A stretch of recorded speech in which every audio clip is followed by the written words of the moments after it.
Ladies and gentlemen, it's time for another Comic Pop After Dark. Hey. So, if you're unfamiliar with what this is, due to the current situation that we are all facing, I decided to open up another show which is just for us. It's live, it's chill, we chat, there's no frills, no bells and whistles, and it's usually at nighttime, and it's in my house. That's the long and the short of it. We're calling it Comic Pop After Dark. Oh, and we don't keep these. You know, they're unlisted for posterity. Also, third one. So, it's the return of the Comic Pop After Dark. You know, because of all the returns that happen in the third chapter. Return of the Jedi. Return of the King. Revenge of the Jedi. Those are my examples. I guess one could be Rise of the Comic Pop After Dark, but I don't think so. My plan isn't to talk about Star Wars. My plan is just to talk about whatever we want to talk about. We're just going to hang out and chat for a little while. And then, when I get too tired, I'm just going to stop doing the show and leave. So, yeah. Welcome to my house, if you're not familiar. Although, if you are, you know what's up. So, we're hanging out, keeping it chill, being real loose. Getting Arthur the Lobster says, ooh la la, after dark. Damn right, ooh la la. I bet you're kidding. But I'm not. That's an ooh la la, I'll take it. That's a legit ooh la la. So, last time you saw us, this was a clean, I guess to you, like cream-colored wall. But since then, I've moved in more comfortably. So I got more stuff on the walls. But just that wall. Not the one you would see. Not the one that I would be streaming from. The other wall. The wall that I see when I come in. So yeah. How's it hanging, guys? Jordan Metviner says, the legend is back. Damn right. I am back. And I am legendary. So what I'm thinking is, what I did earlier today, I did a little like set tour where over on Instagram, Instagram.com/ComicPopOfficial, because some jackass took Comic Pop. We did a little live stream where I did some question and answer, and I showed off some of the office. I was very happy to say that we bought this massive bookshelf that I had purchased, I think, about a year ago or more now.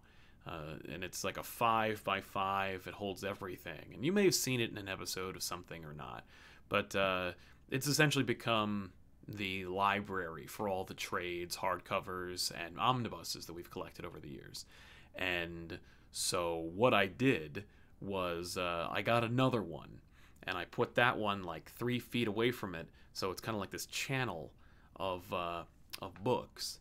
And it's really dope. I was able to also integrate all of the independent books into the regular library, separate the trades from the hardcovers from the omnibuses, and everything's alphabetical. It took me about 4 hours, I think, maybe 5 or 6 if you combine yesterday and today. It's a lot of work, and I'm very pleased with it.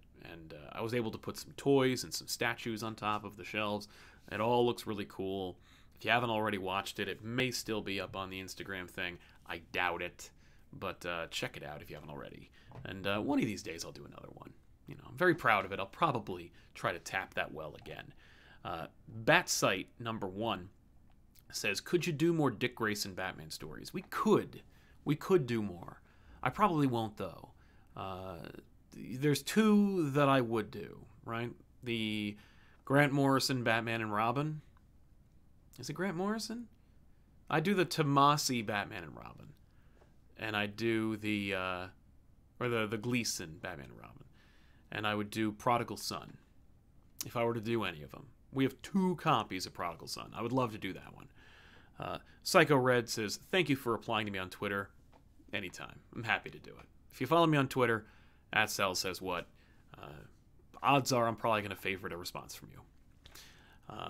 Flashpool says, how'd you manage to get Bendis? Well, that is a fun story. Is it a fun story? I'll let you be the judge. I'm probably going to get like a 4 out of 10. What happened was, I have a list that I keep of everybody that I want to put on the show or get on the show. And this ranges from comic book creators to movie producers to YouTubers and, other people.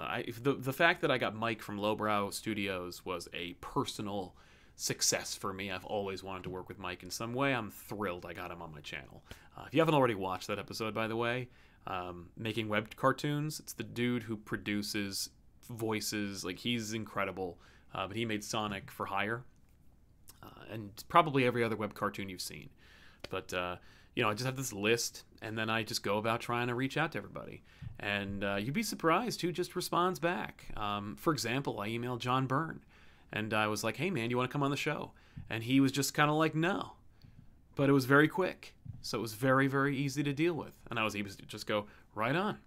But with Bendis, I met him back in, like, 06 or 08. And at a Baltimore Comic-Con, he was signing books, and there was a shorter line than you'd think. The line actually took forever because people kept bringing pretty much every book he'd ever written to sign, and that was a pain. But eventually we got to him, and we talked about how we were developing a show, we were developing a channel, and he said he would love to come on and talk about comics, and he gave me his email address. So I held on to that email address, and we eventually developed what would become ComicPOP, and I just kind of sat on it for a good long time, and because I never really had anything good or worthwhile to invite him onto. And finally, about 2018, I was like, we have this show. I have these other people who have been on the show who are, colleagues of his. Maybe this will be impressive enough for him. So I emailed him in 2018, didn't hear back, and so I thought, well, that's that. And then I was going down the list of people that I was like, well, due to our current situation, who could we get that we probably wouldn't get under other circumstances?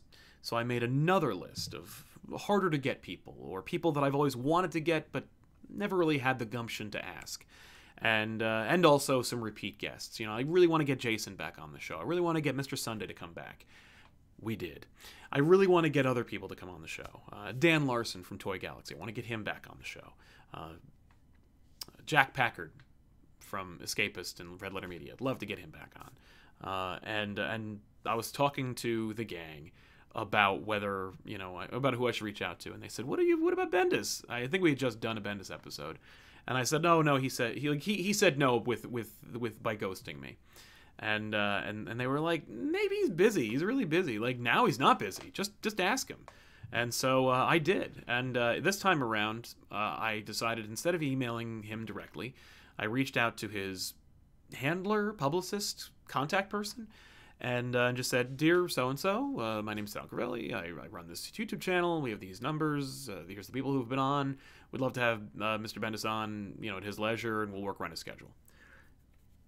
Around 3 or 4 in the morning, I got an email back from Mr. Bendis to the email I sent him in 2018.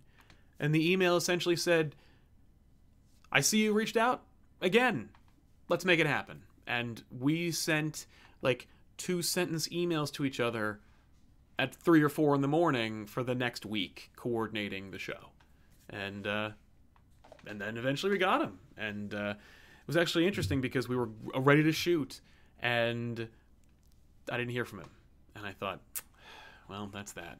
But I emailed him and I said, hey, just want to remind you, this is when the show is. And he was like, yeah, no, my kid hurt himself, and so I got to go. I had to do this, but 30 minutes okay with you? And I was like, that's really sweet. You didn't have to give me a time frame. You could just say, like, well, I'll get back to you. But literally like 28 minutes later, he calls me, and we made it happen. And it was great. And if you haven't already watched it, you should. It's a really fun conversation. But thank you for the question. Cam Census says, was Bendis aware of any of his books being on... sorry, I just lost it. Here we go. any of his books being on back issues. Also, I absolutely loved that Elseworlds Exchange. Seriously, one of my favorite episodes. I'm glad you liked it, man. Thank you so much. I love it too. Huge feather in my cap. Not just because Bendis is like big, but also because he's a big influence on me as a person, as a comic book reader, as a creator. Like, I've never seen anything like his work when I was like getting back into comics, and it's just, he had a real direct impact on me. So I was thrilled to get him on the show. No, there's no way he was aware. Or if he was, he didn't show it. I think we had like a funny conversation. Like, if you catch the end, we talk about Rolgazar, and I think you can sense like the back and forth where, I asked about Rolgazar, and he had like a lilt in his voice, and I think that was his indication of being like, I know your opinion of Rolgazar. But I'll jokingly give you like an actual like public answer, like he's always coming back, like that kind of thing. No, I don't. I imagine that most people that we have had on the show have either never seen us talk about their work or have a very cursory understanding, like a very superficial understanding of what we've done with respect to their work. He didn't see like the Batman episode. Or if he did, he didn't comment on it in any way. Whereas with Scott, he's seen the show. Like, he's seen the 0 Year episode. And you could tell because there's a comment from him in that episode. Like, in the comment section, you can see his name down there. It says, like, I'm sorry I didn't like it. And that was, like, the beginning of me being like, I guess I could reach out to these people. Although, even that's not true because Venom Returns was our first episode. And David Michelinie, who wrote that book and co-created Venom, was pretty easy to track down, and he's a great interview. And if you haven't checked out our old episode of Big Shots, it's a really fun concept. I was like, let's take people, like, let's apply the back issues principle to the interview process, where it's like, these are people who don't read comics, who don't know their work, who have become familiar with their work, and see what kind of questions they come up with. I found that Ben nor Ethan were interested in doing interviews at all. So, the show kind of died. Plus, we couldn't get guests back then. We were very lucky. We got Michelinie. We got I can't remember his name off the top of my head, but we had a good run. 3 episodes, I think. But no, I don't think he's aware. Whereas I think there are some creators who are aware, who have absolutely seen at least a few minutes of our show, and I get that impression based on our interaction. Although, I know that Lee Bermejo has seen at least Comic Line, and he dug it, despite the puppet. Super Comic Fanboy 616 says, Morrison has said this season of Green Lantern would be the last of him on a monthly series. What character should get the Morrison OGN treatment? I don't think Green Lantern. But as far as an original graphic novel by Morrison, I mean, he could do anything. I'm stuck on my craw now, thanks to Chris from Comic Tropes. But Miracle Man, do another chapter of Miracle Man after Neil Gaiman finishes his. But that's what I would like to see. Thank you very much for your super chat. Wondrous History of Classic Film says, roughly how much would your collection of comics and toys be worth? I don't know. It's funny because, like the omnibuses are expensive, but everything's used. I don't have anything new or mint in box, although I have a lot of Batman toys and a lot of different action figures that are still unboxed. Thousands, I'd say, if I had to assume. Although if we needed to leave right away, like the ComicPOP would have like a huge garage sale. Like if we were closing up shop, like my idea would be, we'll give you the address, y'all come in and you just buy out everything we have, and I doubt we'd get what we would have put in. Grievous just says, just stopping by to say hello. May your evenings be chill and your jazz be smooth. I'm trying, man. Thank you, man. Hope you're doing well. Thank you for popping in, Grievous. Appreciate it. Biddly diddly doo. That's the worst jazz, but I'm not a big jazz fan anyway, so it's probably the best jazz. William Gaza says, Carnage USA, when the movie comes out? I think when the movie comes out, we'll probably do Absolute Carnage, because it's newer, it's a little more relevant, and, it's Absolute Carnage. It's Donny Cates, man. I mean, Donny Cates didn't save Silver Surfer, but it was still a respectable number for Silver Surfer. But yeah, it'll probably be Absolute Carnage. Ayrton Chitwood. Loose, huh? In that case, what's your thoughts on Beorn the Bear from The Hobbit? Or what about Tom Bombadil? Also, how was your last rewatch of Lord of the Rings? We only got to 2/3 of the movies. We haven't watched Return, which is ironic because we're doing a Return episode right now. I think that Beorn didn't get enough screen time for a movie that had too much screen time for characters that either didn't exist in those books or shouldn't have been getting a lot of screen time in those movies. I don't like the Hobbit movies. I think they're real bad. Like objectively bad movies. Like, they're not very engaging. They have no purpose. There is no true protagonist. It's very boring, and also bloated. Even the CG isn't great. It's not innovative or interesting. Like, with the original Lord of the Rings, anything that doesn't hold up is still a fledgling studio trying to do something really cool. With this, it's just paycheck. Sucks. Very happy Tom Bombadil did not make it into the original cut. He's a little bit of a derailment, and a little harder to explain. I'm glad they kind of they shuffled, I think, one line of Tom Bombadil's into Treebeard, and I think it's in an extended edition. But I'm happy for that. I don't need Tom Bombadil. We don't need another break for the Hobbits from Escape of the Ringwraiths. So I'm happy with that. And yeah, last rewatch was great. I had an amazing time. I have a 75-inch screen TV, which we've used in the background of our old show, and we have a beautiful sound system. And every time we get to Helm's Deep, I'm like, this is why I love this freaking thing. It's just so cool. Great time. Plus extended editions, so a lot of good stuff. Mr. Giggles, how hard was it? How hard was it not to rant to Bendis? Oh, not hard at all. The difference between me, having fun with my friends and me having a professional conversation with somebody like Brian or Josh Williamson or Scott Snyder, it's very easy to draw the distinction. And I wouldn't invite someone whose work I loathe, because the only thing I would have to talk about is what I don't like about their work, or pay lip service, which I don't want to do either of those things. And I think there was a heavy amount of misinformation or misunderstanding on the part of a lot of other people, not you, Mr. Giggles, but certainly a lot of people who gave me a hard time about it, where they were like, how dare you talk to this man when you've made fun of his work before? And I'm like, oh, like, you've never made fun of Star Wars, even though you're a big Star Wars fan, or you've never made fun of you never laughed at their taking the hobbits to Isengard, even though you're a huge Lord of the Rings fan. There's any number of things you can take from pop culture or from your own experiences that you enjoy, that you also can find enjoyment from by taking the piss out of it. And so it was very easy to differentiate, because I have a ton. If you haven't watched the show, you should definitely check out that episode.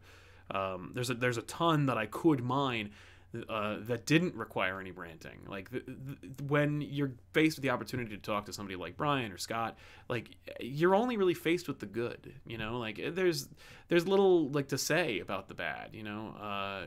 Or my own personal opinions. Like, I could have ranted about John Kent. He brought it up, and I could have said, like, how dare you? But, like, not only is that a conversation non-starter, and not only did I not really feel like saying that, but what's he going to say back, right? He's going to be like, all he's going to do is take a mental note that says, like, this guy's a lunatic. He doesn't carry himself professionally, and there's no point in talking to him ever again. And if, like, he were to, talk to one of my peers, or if one of my peers were to ask me my opinion of that person, I'd give him my honest opinion, which is like he did about Jonathan Kent. It would be bad all around. It'd just be bad news bears, and I don't want to do that. So, yeah, it was really easy not to rant at Bendis. I can rant about Bendis-isms, but, like, don't mistake my, silly reactions to some of the things that he does and some of the trappings that he has with a lack of respect, because I dig that dude's work. I love, like, even the new Avengers stuff. That's the shit that brought me back into comics, and it's my Avengers. And even in those episodes, I make fun of it a little bit, because like it's fun, like it's more fun than being like, here is what happened in the book, here are all the pages from the book for you to look at. Like, no, it's a genuine conversation between friends, and if people don't get that, well, most of them don't, because they're not subscribed. Meow Nyan says, hey Sal, ever play Maximum Carnage for SNES or Genesis or other retro superhero games? That game is ridiculously hard. Thanks always. Meow, you have no idea, man. I spent at least one full summer trying to beat Maximum Carnage on the Genesis back in the day. I loved that game and hated that game because you could web swing. I really liked the graphics. I liked the fact that it was like a direct translation of the comic book. It was still fresh in my mind, so it was kind of like remarkable. It was one of those things, if you've never seen our Tick episode or our The Max episode, if you watch those two concurrently, you get this kind of impression where I say, like, I had this like really skewed idea about things I liked growing up, because as a kid, like as a little kid, there was nothing. There was like a complete like absence of pop culture representations of things I thought were cool. And then suddenly there was it was available in abundance. Like, I found out about the Tick and read the comics, and then there was a cartoon, and there were action figures, and there was clothing to be had, and then there was another show, and another, like, there was this cool comic book that I found out about through like a kid that was way more into like indie comics and art in middle school. And so I read the Max. Suddenly there's a show, and it's freaking great, and there's trading cards. Like, I just assumed that if I liked it, they made a thing. Like, that eventually there would be a TV show and an action figure line. So Maximum Carnage did everything to make me continue to think that, oh, I read Maximum Carnage. Of course it's a video game. When will there be other things that I like? I like Spawn. Hey, Spawn movie, cartoon, action figures, video games. So when it comes to Maximum Carnage, I played the shit out of that game. And it is fun until it isn't. And when it isn't, it's hard as hell, and I hate it. I would love to have had like a game genie of some kind to like get through it. And nowadays, like, I've played it on emulators, and it doesn't work. Like, you can't swing past the second level, and it's like a bunch of crap. I would love to beat that game. I'd love to personally see the end of that game. And as far as retro superhero games, those were my superhero games, like Silver Surfer on the NES, The Punisher for NES, the freestanding Spider-Man arcade game, the X-Men arcade game, the Ninja Turtles arcade game. Which one, you might ask? X-Men vs. Capcom, X-Men Battle for the Atom. I played them all, my friend, and infinitely more. I was very into video games based on comic book properties, despite how terrible most of them were. There's actually a couple of newer style arcades, like Yestercades and stuff, in my neck of the woods, and they have a Spider-Man arcade game. And with the entire ComicPOP crew, we beat that game, and I'd never beaten that game before, and it was fun, but my wrist hurt because I had not played like with the joystick that much in years. And let me tell you, that game is so stupid, but it's so much fun. By the way, for a Spider-Man game, oh, you want to add some more characters? Sure. How about Black Cat? Yeah, I know Black Cat. She's in there. And how about Hawkeye? Oh, well, Hawkeye's kind of a street-level superhero. I guess that makes sense. What about the fourth? How about the Submariner? Why? GamerX27, a bit disappointed you guys didn't like the JLA Power Rangers comic, but enjoyed the review anyway. Stay safe and stay healthy and keep up with the work safety. You too, man. Thank you so much. No, I mean, like, I didn't not like it. I don't want anybody to understand. Like, I want you to understand, like, just because my experience talking about the books versus my experience reading the books are often two very different experiences. One is trying to explain it and using shorthand, which usually involves humor, because humor is the quickest way not only into a friendship or into a connection with another person, but it's also the quickest way to draw like parallels in a brain.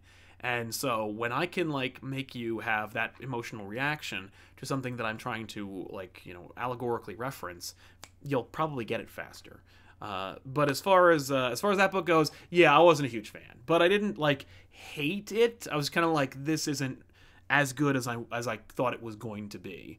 And the art did not help. If the art was better, I think I would have liked it a lot more. Mark Hurtle says, could you do Planetary on back issues? I could do it, but I'm not going to. We do have the omnibus, but it's just not big enough. Like, unfortunately, it's just not the thing people are looking for here on this channel. And I want to do that. You know, there's a lot of things that I could do that we just don't get away with or wouldn't get away with because of our size and because of our reach. But I mean, you know, if we were bigger, I would just do it because I don't give a shit, you know.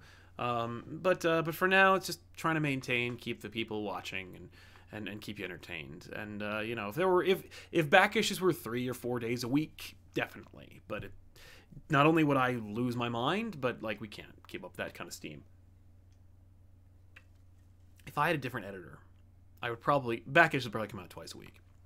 Kenneth Dowling says, "What's up, buddy? Nice seeing you up this evening." Thank you very much, man. Nice to see you as well. Got some more Spidey comics this week. Tell you about it on Monday. Have a good night. You too, Kenneth. Thank you very much. I'm glad you checked them out.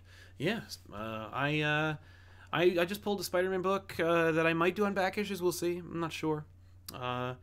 It's interesting because of the creative team. Elemental Hero Louise says, do you use League of Comic Geeks or some other online source to keep track of your books? Thanks for the great content. Great question. I do not use the League of Comic Geeks, but I will tell you what I do use for my trades. As far as for my floppies, there is an app that I tried using, but it's a pain in the ass because like it doesn't translate. Like if I were to download this app on another computer and log in, it would, or a phone and then log in, it wouldn't keep the collection. But that's CLZ Comics. That's a way that I can inventory floppies. But as far as all of our trades and hardcovers and everything like that, I use a little program or an app called Libib or Libib, but it's LIBIB. There's actually a link to the ComicPOP library. That is to say, every book that we have in the library that like has a UPC you can scan. Some of them don't have UPCs that you can scan, and some of those UPCs have expired. So some of them aren't in the library, but more are in it than are not. And you can find that link in the description of every letters page. Just because there are a lot of people who like send us books, and I don't want anybody to send something that like would otherwise be something that they would keep in their own collection if we have a dupe of it. But we have 1,594 books in the library right now, and you can search them all using that link in the description of our letters pages. Gar, finally catching this live. Welcome, Gar. Thanks a lot for hanging out, man. Welcome to the live show. Tim M, $10. Thanks, Tim. Appreciate it. You're very kind. Andrew Forrester says, hey, Sal. Well, hello, Andrew. How are you, man? Love you guys. Love you, too. Thanks for all the quality work and all you guys do. Been having a rough year, and ComicPOP gave me something to look forward to, so thank you. Really appreciate you guys. I'm very, very humbled by that kind of expression. I really appreciate that, like, we can give you some kind of respite from, like, the drudgeries of everything going on out there. I'm really sorry to hear that you've had a rough year.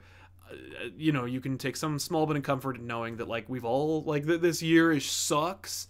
But if you're talking about the last 365 days, I'm really sorry to hear that, man. I've had rough years. I've had rough couple of years. In every period in my life, I had, like, at least a year or two where I'm like, ugh. and I don't know what and it's funny because, like, what got me through it every time were my friends and the people that I loved. And so I'm very happy that we can provide some kind of, like, departure for you. And I really appreciate you saying that. It's very nice of you, man. Awkward Mexican says, in the middle of binging anime, so I can't stay. Well, you could pause it, but fine. All right, fine.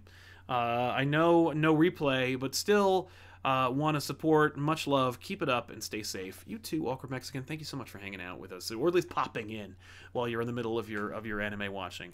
I can't believe you didn't even mention what it was. I'm actually a little bit surprised and maybe a little bit disappointed. Psycho Red, what's the wedding gift you use the most? Oh. Because Tiffany and I got married about 2017, and we've gotten a number of gifts over the years. We were given we have a KitchenAid we use a lot. We have cookery, like pots and pans. We use those every day, and so that's probably the thing that we've used the most. Is actually, like dishes, flatware, and pots and pans and stuff. All the kitchen stuff we use pretty much every day. Some part of it, plates and stuff, like all that has been used every single day. So that's probably it. Tom Hoskison, there you go, says Comic Tropes Elseworlds was incredible. Would you consider having Chris for a back issues? I would. I don't think he'd get it. I think he'd be like, what are you doing? As it stands, he was an incredible guest, and he had a great bit of insight. And as I understand it, he really wants to delve further into indies and get into the classic indie subculture and the current indie landscape. I think that he would be put off by what back issues is. I think he'd be like, no, I don't like that. There are a couple of comic YouTubers that I completely understand. They're just like, that is not what I think of when I think of comics, particularly on YouTube.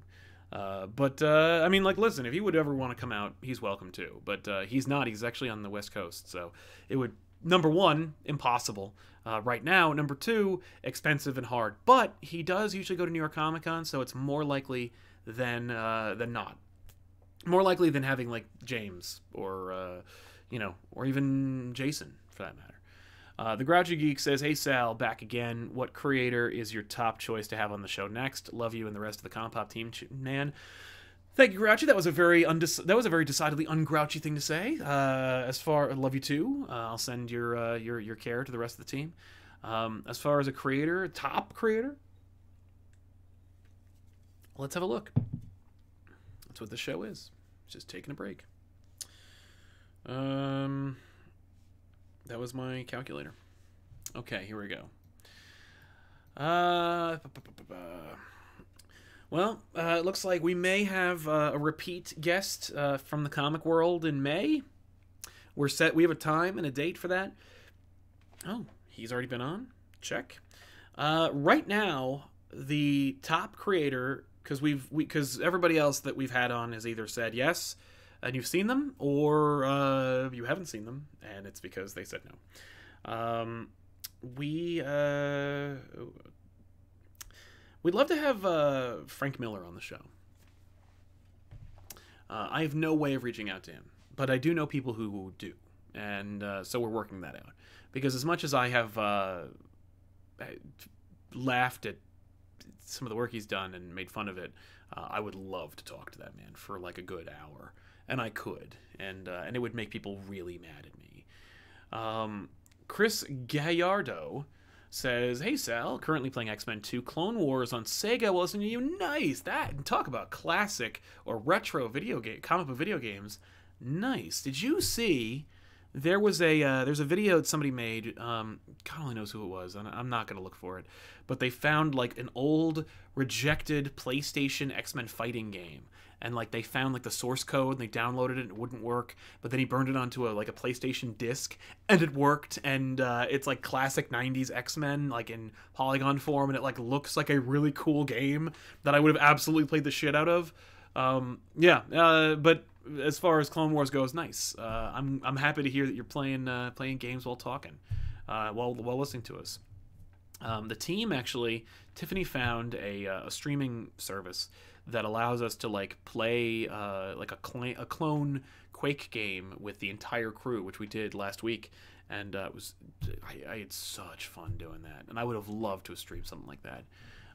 Scoro says, "I love your creator interview, Sal. The amount of restraint you show creators is amazing. If I were you, I'd end up just gushing over them or accidentally voicing a negative opinion of their work." I as well am worried about that, and I appreciate it. Thank you. yeah, I only pick people whose work I admire or respect or have like strong opinions about. And so it takes a lot to not be like, I love your work. You're great. I save that for the Comic Cons, but even then, like, I'm trying to usually like finagle something like, hey, I want you to come on my show. But at Comic Cons, it's more easy to just be like, here's a book, I love your stuff. But in the terms of the creator interviews, yeah, like I try to weave it into the questions, like, you know, to show like how excited I am about something. I will, you know, weave it into the question and make it like part of the conversation, you know, as opposed to saying like, I love your work and I think you're great, talk more about Batman Universe. It's more like I just asked him more questions about Batman Universe to get him to talk more about it and give me insight into that experience, and give me like a really truly unique experience with a book that I happen to adore. And as far as the negative stuff, like I usually, like I did with Rogolzar, like turn it into a joke, or you know, or just don't cover it. You know, like just I don't comment on it, or I don't like bring it into the discussion. And if they do, I try to like just kind of turn it someplace else. But yeah, I appreciate that observation. That's really nice of you, man. Thank you. Joshua Wright, here's some love. What's your quarantine reading? I read Batman Contagion again the other day. I don't know if you guys would want that on a back issues because of the current situation, but I finally, you know, sat down and was like, I'm gonna read Contagion again since the last time I read it, and yeah, that's a thing. And I read it, but you know, as far as like stuff I'm reading for fun, really there's nothing right now, but only because it's another week, you know. I'm like, every week I'm reading something to prepare. Tiffany's reading the shit out of a book for back issues, and she's like getting way into it. She's not playing video games right now to prepare for that show. And I did read a little bit more of Young Justice from Bendis because we got that in through the mail. And I finally picked up in the Sky in hardcover, so I'm going to read that because I like the first issue. We'll see how it goes. And, you know, if all goes well, both episodes. So I'm trying to do like something where it's like I want to read something that I want to get back into, but also be able to turn it into something for work. Dukin or Dukan says, "Hey Sal, just tossing some dollars to my favorite channel. I'm tossing some dollars my favorite channel's way, and also some extra money as I'm lamenting the delay of my most anticipated movie of the year, Venom. Let there be carnage." Thank you very much. And also, lol. Can you believe they called it Let There Be Carnage? Of course you can believe it. A, Sony. B, RAD. Let There Be Carnage sounds like something, like you only could read that in Avi Arad's accent. You had the opportunity of calling it Maximum Carnage or Absolute Carnage, because there was no way they were making either of those into true comic book adaptations. So you could just Age of Ultron that shit. But they called it Let There Be Carnage as if to say, like, we want you to know Carnage is in this. Like, you could have called it Venom Carnage Strikes, or you know, I don't know, Absolute Carnage. But Let There Be Carnage, holy Christ. Like, I can't believe they called it that. That being said, I could totally believe it, and I have no skin in the game, so I don't care. Like, you could call it Carnage Fest, and I would still laugh and maybe see it. I still haven't seen Venom. So, and I've gotten away with it. I didn't have to see Venom. But I did see the lobster tank scene. Fear and Loathing in Germantown, thank you very much, man, says, watched your Silver Surfer Black episode, ordered it, and between receiving it and reading it, I got into an accident and nearly died. Holy shit, dude. Came out fine. I'm glad to hear it. Read the book, brought me to tears. You are the best comic book channel. Thank you. 225. Thank you, man. That's very, very kind of you to say. I'm glad you made a recovery. I'm glad that you're better. I hope you didn't get into an accident on your way to getting the book or anything, where it's like, saw your show, went out to the store to buy it, got hit by a car, and it's all your fault. But no, man, I'm really, really glad not only that you're okay, but also that you enjoyed the book, and that it brought you to tears. Yeah, it's one of those things where it's like you read it and you're just like, especially if you get the oversized, you're just in it, like it's around you. But it is such a good book. Like, I know that like some people are kind of like, it's a little superficial, or it's a little like hoity-toity, and I'm like, no. Surfer gets away with it. Surfer gets to pull that off. And that particular thing, I was like, this is really cool. Despite the Null stuff, I'm like, no, Null can be like a force of nature that Surfer fights. And it can be part of Donny Cates' big magnum opus, but like, it'll never undo this awesome Tradmore book. So thank you, man. And I'm glad that I'm glad you're okay. Caboose says, The Witcher Netflix show displayed magic the way the Force should have been done in PT and beyond. Oh, Phantom, no, PT. I don't know what that means. Prequel trilogy. Sparse and not exaggerated to make them gods. It was more disappointing than my son. It was more disappointing than my son. Yeah, man. What was I going to say about that? I didn't watch The Witcher, but Tiffany sure did, and she enjoyed it. Like, she thought it was pretty cool. I like the idea of subtle magic, which is why I'm a big fan of, like, Lord of the Rings, those movies. I really like that old man fight where they're just hurling invisible magic at each other. And like you said, yeah, like I liked the Force was subtle for a time. Like the biggest thing about the Force, or the biggest showy part of the Force, was lightning, and it was a surprise. It's supposed to be something you didn't know was coming, right? You're watching Return of the Jedi, and then this old man's like, you could just go ahead and kill me. It doesn't even matter. I don't care. I'm like a nihilist or whatever. And then Luke is like, okay, I guess I'll kill you. And he's like, nah, brr. And you're like, that wasn't in any ancient Jedi text that Sith Lords or just Dark Jedi back then was what they were called, could just shoot freaking lightning out of their hands. Are you kidding me? Who shoots lightning first? I get to Dooku in Attack of the Clones. When he starts blasting lightning, I'm like, oh, well, all our bets are off then. Like, if they can all shoot lightning, if Vader can shoot lightning, then fuck everything, right? It's so stupid and showy. Forget it. But yeah, no, I like when the Force is like, you don't need to see his identification. Like he almost like he would do it wrong if he was trying to no. Like that kind of shit is really cool. Made me want to be a Jedi. You know, the original trilogy makes me want to be a Jedi because I didn't know they were sexless loser weirdos whose ability to use the Force has diminished. Like, no, this is lame. Like, I want to be a Jedi where it's like if you can calm the anger in your heart, you could accomplish great things. What a great premise. Wondrous History of Classic Film back again says, did you ever read that any of the Dynamite books that came out a few years ago, like the Shadow or Kevin Smith's run on Green Hornet? If so, did you like any of them? Nah. No, but we do have the Shadow. But I did not read any Green Hornet. By that point, I was like, nah, I never really liked the Green Hornet. I was like, it's not for me. But no, I'm sorry. I'm sorry that I have such a short answer for you, but like, that's all I got. I did see the Green Hornet, and I thought it was kind of fun. The first like 20 minutes with Christoph Waltz and James Franco, perfect, great stuff. Movie lame, but yeah, I didn't really read it. Baron Chugs, I like that name. Just marathon Simpsons seasons 1 through 9. Should I stop now? Yes. You should have stopped a season ago. Here's a question, Baron. Hey, by the way, I hear Peter's in the chat. That's Batu from Harbor Patrol. So say hi to Peter. Because he is Batu. Arguably the best part of Harbor Patrol.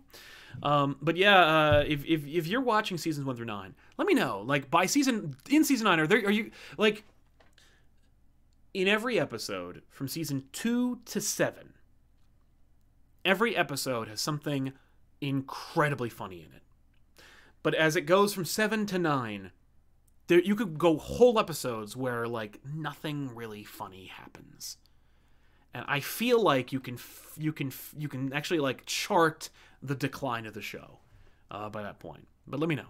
Monkismo says, would you consider reviewing an off-topic comic like Call of Cthulhu, Alan Moore's Necronomicon, or Grant Morrison's Invisibles? Thanks and take care. I think Tiffany almost reviewed Invisibles. Or maybe she did. I don't know if there's a hack and splash of that. But no.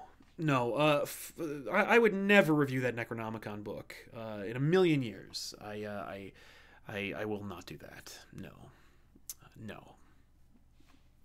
man. But thank you. And you take care too. But Invisibles, maybe. That's cool. Cool enough. But not Necronomicon. Ramux, I'm a big Garth Aqualad fan. Any recommendations? No. I don't have any recommendations for you for Aqualad. I'm sorry. I don't know Aqualad very well. I know that, like, Aqua Baby died. I know that, like, I know that Garth is cooler. I think that Garth really got his due in Young Justice. So if you liked him from Young Justice, there's not a lot of comics that, like, do that. But I'm sure there is, like, a bigger fan in the chat. Help him out, ladies and gentlemen. Let Raymux know where he can find some really cool Gar recommendation or Garth Aqualad recommendations, because I can't help you with that. I'm sorry. Nathan Berg says, favorite non-comic author or book? I was a big Stephen King fan for a long time. I was a very brief Chuck Palahniuk fan. I'm trying to think of novels that I've read that I enjoyed. I like a lot of Orwell, and if you haven't read, I've only read the one book by him, but Max Brooks wrote World War Z, and the book is great. The movie is not, but that book is really, really good. But as far as favorite authors, yeah, I don't know. I mean, I'd hate to say it, but, like, I know it sounds cliche, but I really dig. I remember having a really good time when I was in, like, college reading Shakespeare. I know that sounds very pretentious, and that's not. I don't mean to come off like that. Yeah, my favorite authors are in comic form, like Bill Watterson. Eric Santi says, have you ever listened to an episode of Ryan Stegman's podcast, Stegman and His Amazing Friends? No, but I've heard of the show. I should, right? Because, like, the thing is, whenever I find out that, like, comic book creators have their own podcasts, I'm like, oh, well, then they're pretty much, like, set up. Like, they're good to go, right? Like, they, like, if they're aware of how to do this, then there's more likelihood that they can come on my show. So I'll reach out. Meow Nian, Sal, if you take one product and turn it into a one-shot superhero like Pepsi Man or Combo Man, what would it be, and what team would you put it on? As far as a product, I mean, I guess I'd go with Pizza Man, and just stick him on the Avengers, because they've had everybody. Because I'm a big pizza guy. I don't know if you can tell. Gorgonfish, have you ever read Rising Stars by Chris Straczynski? No, I've not. But we do have it. But no, I've never read Rising Stars. And he's good. Like, Straczynski is good outside of Spider-Man. So I would imagine it's probably really engaging.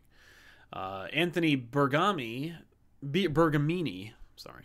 Anthony Bergamini says, hey Sal, any recommendations of books similar to Spider-Man Life Story? I'm looking for more stories like that, but with different characters.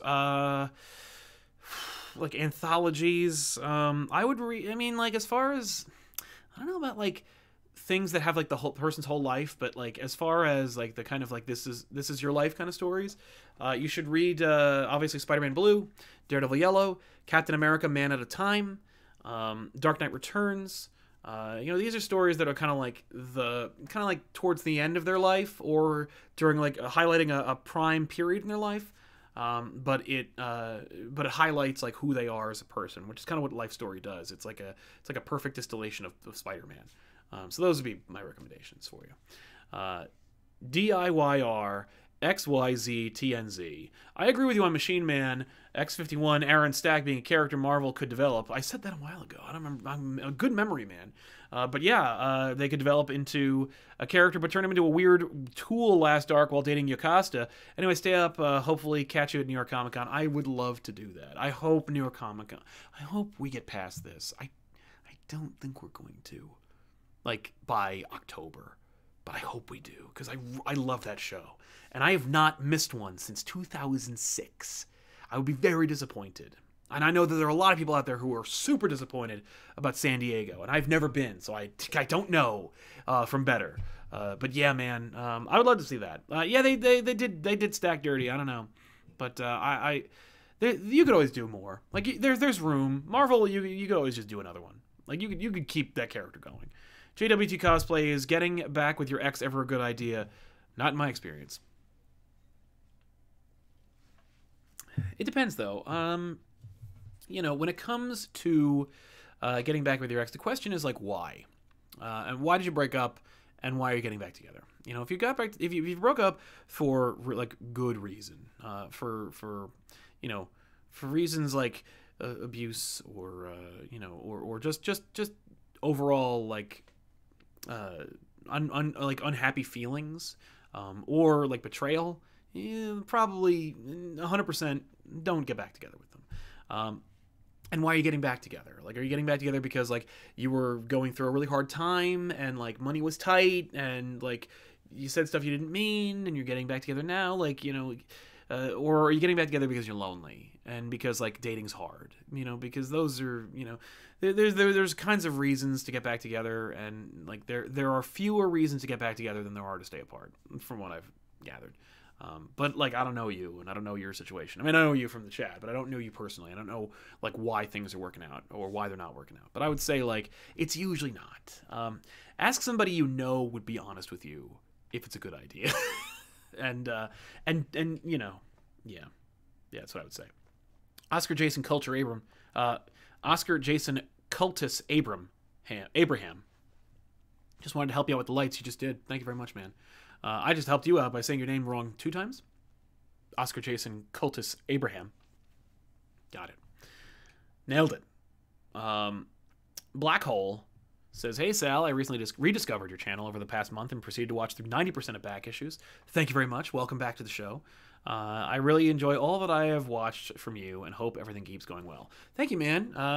You know, so far so good. But I appreciate you coming back and rewatching. That's something that I really like. I love hearing that, like, you know, number one, I love hearing about people who like have, because I did that. You know, when it comes to YouTube, like I was talking to a fellow YouTuber and I asked him about another YouTuber that neither of us know or would work with. Not for any bad reasons, but just because they're like, I'm here, he's here, and they're like here. And but I was like, hey, do you watch? And he's like, oh no, I still do. And I'm like, oh man, I feel bad now because I don't. I just fell off. And I used to, like, they brought me into YouTube. Like the person that we both used to watch that he still watches made me think I could YouTube. It's funny because like me YouTubing, I owe a lot to a lot of different people. Like Back Issues is a show that we did without cameras when I was just talking about it. But like my friend and I used to make a movie show, like a movie review show for YouTube before YouTube was invented. And so clearly, like my desire to be on camera, to review stuff, to have fun with my friends and make that part of the show and to give a really unique version of that was always a thing. But I never thought of making like comics that thing. And then I watched this YouTuber and saw how they did it, and I was like, I'm so in love with the format and what he's doing. So I tried to do that, and I created like my own like review show based on that. But I never thought about bridging those gaps that I did before. Like I never even thought about like digitizing the old movie show and making that into a show. But I was so influenced by that YouTuber, and then moved into like more of their avenues of what they did and what they created. And then eventually I just stopped watching, and it just kind of fell apart. Like, it just fell off, and I just started watching other YouTubers and finding other things to do. But their quality didn't diminish. Their style didn't change, and you know, they didn't do anything wrong. I just kind of like stopped watching. And that's kind of the nature of YouTube. And the hope is that like you have a turnover rate where it's like people who grow out of your channel or grow away from your channel. Grow away, I like that expression. Grow away from your channel. They, you know, hopefully if they do, you know, it's healthy because like they found something else, or they've grown, or they've moved on, or they found something, you know, their taste change, or you know, they just forgot, or they got away from it. But the hope is that like a new generation comes in, that there's turnover, so that you never just fall away into obscurity. But hearing the people like you watched the shows and then stepped away, but then we're like, you know what, I kind of like this stuff, let me go back, and then watched the rest of it, like that means a lot. Like that's really cool, because like for me, people who go like I used to watch, I don't anymore, they're gone, like, and they're gone pretty much forever, and I'll never know, you know, until I think to myself, hey, so and so doesn't comment anymore. And like there are a couple people like that I'll remember from the first year, who used to comment like up until about 2 years ago, and I'm like, they went away, where'd they go? But I realized, like, you know, there's just turnover, and then there's new commenters whose names I see all the time, and they're not new. Like now they're there where they were, But the fact, like, you're a hard thing to find. You're like a black lotus or something that blooms rarely, where you come back, and that's nice, and I appreciate that. Long way to answer that question, but which I don't think you even asked. But thank you very much, man. Radical Radish says, has there ever been a book you did for back issues and changed your initial thoughts on it? Yeah, there's a couple of those. Yeah, there's a couple of those. I couldn't name one, but there are. I'm sorry, man. Yeah, there are a couple where I've I thought about it. Like the Spawn episode. I realized I don't really care about Spawn, but I do really find Todd McFarlane fascinating, and it turned more into like a kind of discussion about McFarlane as an entrepreneur, and him using Spawn as like a tool to become an entrepreneur. So but that's not really what you asked. Like to answer your question, yes, there have been books where like I reread it for back issues and I'm like, actually I really love this, or actually I really don't like this anymore. Or this isn't as good as I remember. Like, like Straczynski's run. I love Straczynski's run, but like that last episode that we did, where it's like the conversation, I'm like, yeah, this is pretty still good, but like it's a little self-indulgent, and like this and the Carlisle character sucks. Like, there's nothing good about this, and I'm like, there's a lot of not very good stuff in this that like is fine, but it's not like the Digger arc. Like the Digger arc's cool, but like the other one's not. Like, Shade, who gives a shit? Shathra's cool, but like Shade. Carlisle, pass. But so yeah, definitely. Lance Arietta says, hey Sal, thanks for being the reason for getting me back into comics. Thank you very much. You said it. You said the quote I put in the trailer. Not to paraphrase you, but I love that quote, and it means a lot because it means that like we're doing our job. That's what I'm trying to do. Like Wizard magazine. I say this a lot, but like Wizard magazine. So there was a big stretch of time when I was a kid where I only read Wizard and didn't buy any comics. But Wizard kept me aware and kept me connected to the industry, even when I wasn't even participating in it. So I was able to go to the store, I would see the comics, I would grab my Wizard, the Wizard would tell me what they thought about what was happening, but it kept me plugged in so that when I wanted to check things out, or when I saw something in Wizard that they were like, you can't miss this, I was like, okay. And I love that maybe we could be something like that too. But I was wondering if we will see the What's So Funny About Truth Justice the American Way on back issues. Yeah, you will. I promise. We have it. I will do it. I don't know when though, but I do want to do it, and I want to do it soon. But the short answer is yes. The long answer is not right away, but I want it to be. But thank you very much, Lance. I appreciate it. Lucha Dandy, who's your bigger white whale, Frank Miller or Alan Moore? Appreciate what you do, what you and the gang do. Thank you, Lucha Dandy. For me, okay, so it would be a hoot to have Alan Moore on, but I feel like I wouldn't have as much to say to him as I would to Frank Miller. So for me, it's Miller. I appreciate Moore, but I think I like more of Miller's work. Like, there are a bunch of Alan Moore works that I think are great, but as far as my own personal connection to them, there's more Miller. And so, yeah, I think it's Miller. I could talk to Miller. Like, I feel like I could talk to him for, like, a whole day. Alan Moore, it would be fun, and I would create a situation where it would feel very natural, but, like, it would take a lot of work for me, because I've seen interviews with him, and I know how he can be. And he would not want to talk about the things I want to talk about. So, yeah. Brian Rollins, did you read Marvel Contagion? Either great or awful timing for now. Love the channel. No, but I did buy it. I remember seeing an issue, and I'm like, what the fuck is this? It looks like an event, and Marvel's not talking about it. What is happening? And then Zap Comics in Wayne, New Jersey, Zap Comics Wayne, had it as a collected volume, not like a trade, but like all the books for like $5, and I was like, done. So I bought it and I never read it. I should read it. I might do that instead of Batman Contagion. That might be a good idea. I should, yeah. Right? Patrick Broom, if you could interview any comic creator from the past who's no longer with us, who would it be and why? I mean, the smart answer is Jack Kirby, right? Because Jack Kirby is not only from the same neighborhood as my dad, but he's also, like, a titan, and honestly, back in the day, gettable. Like, he would have been up for it. Like, or at the very least, he would have been available. Because he was marginalized for a long time. Like, comic people knew how great he was. But even then, like, you know, you'd see him in church basements with, like, you know, bumping elbows with people who didn't have, you know, the cachet he did. When he died, his biggest, like, the biggest monument to him was a full-page splash in Spawn Batman. You know, like, I think that would be great to talk to him. Because he would, first of all, he didn't give a fuck. So he would have loved to talk inside baseball. Secondly, he's a titan. And he would have been an amazing source of information. And it would have been an amazing conversation. And three, like, because he didn't give a shit, he would have been really funny. He would have been fun to talk to. Because Stan Lee's great. I love Stan. And I would have loved to have talked to him. I've met him twice. And the times I've talked to him and the interviews I've seen with him, like, very superficial. Like, not he's superficial, but, like, the interviews would be. And he would give me a lot of zingers, and he would have given me some great, like, sound bites, but it wouldn't have been, like, a conversation like I look for in an interview. Like, a true, genuine connection.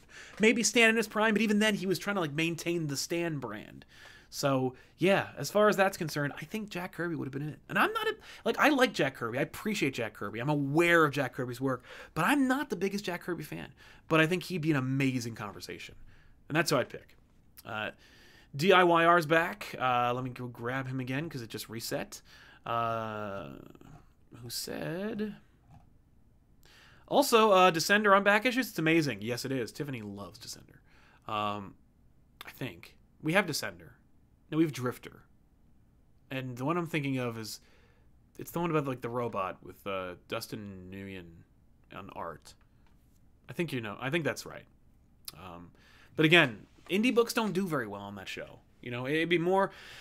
I wish we could be successful and bigger and allow for a versatility of content that does as well. Like, when Back Issues hits 20,000 views, that's success. And if Comic Storian, Mr. Sunday, Comics Explained, Comic Tropes had a video that only hit 20,000, they would probably pack it in. And that's too bad for us. Not to, you know, feel bad for myself. I'm just saying, like, but that's the best performing video of the week, which is why Back Issues isn't an audio podcast. Because if it was an audio, you wouldn't watch it. You just straight up wouldn't, and I wouldn't make any money out of it, and we'd have to close up. But, like, The Good, the Bad, and the Ugly, which I'd like to toss this out there. I want to change the name of the show to The Wrong Box. I think it's a funnier, catchier title, and it takes less time to say. Let me know what you think. We'll still use the criteria, but, like, what do you think? But anyway, but The Good, the Bad, and the Ugly, I think, is...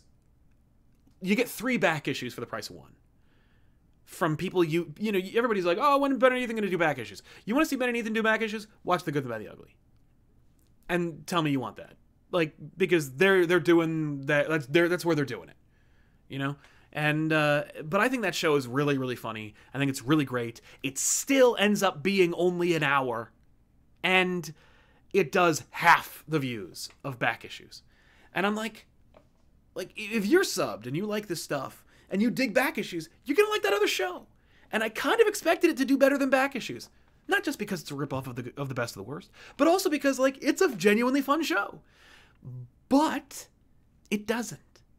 And the fact that doesn't, and it's basically like getting 3 mini back issues, means that, like, I don't know what the hell's going on or how to make this thing work. But if we did, and those videos did well, we could dedicate an entire show to indie comics like we did in the beginning. Hack and Splash Page, which is another show I would change the name of, I would love to see back, because it was such a cool idea.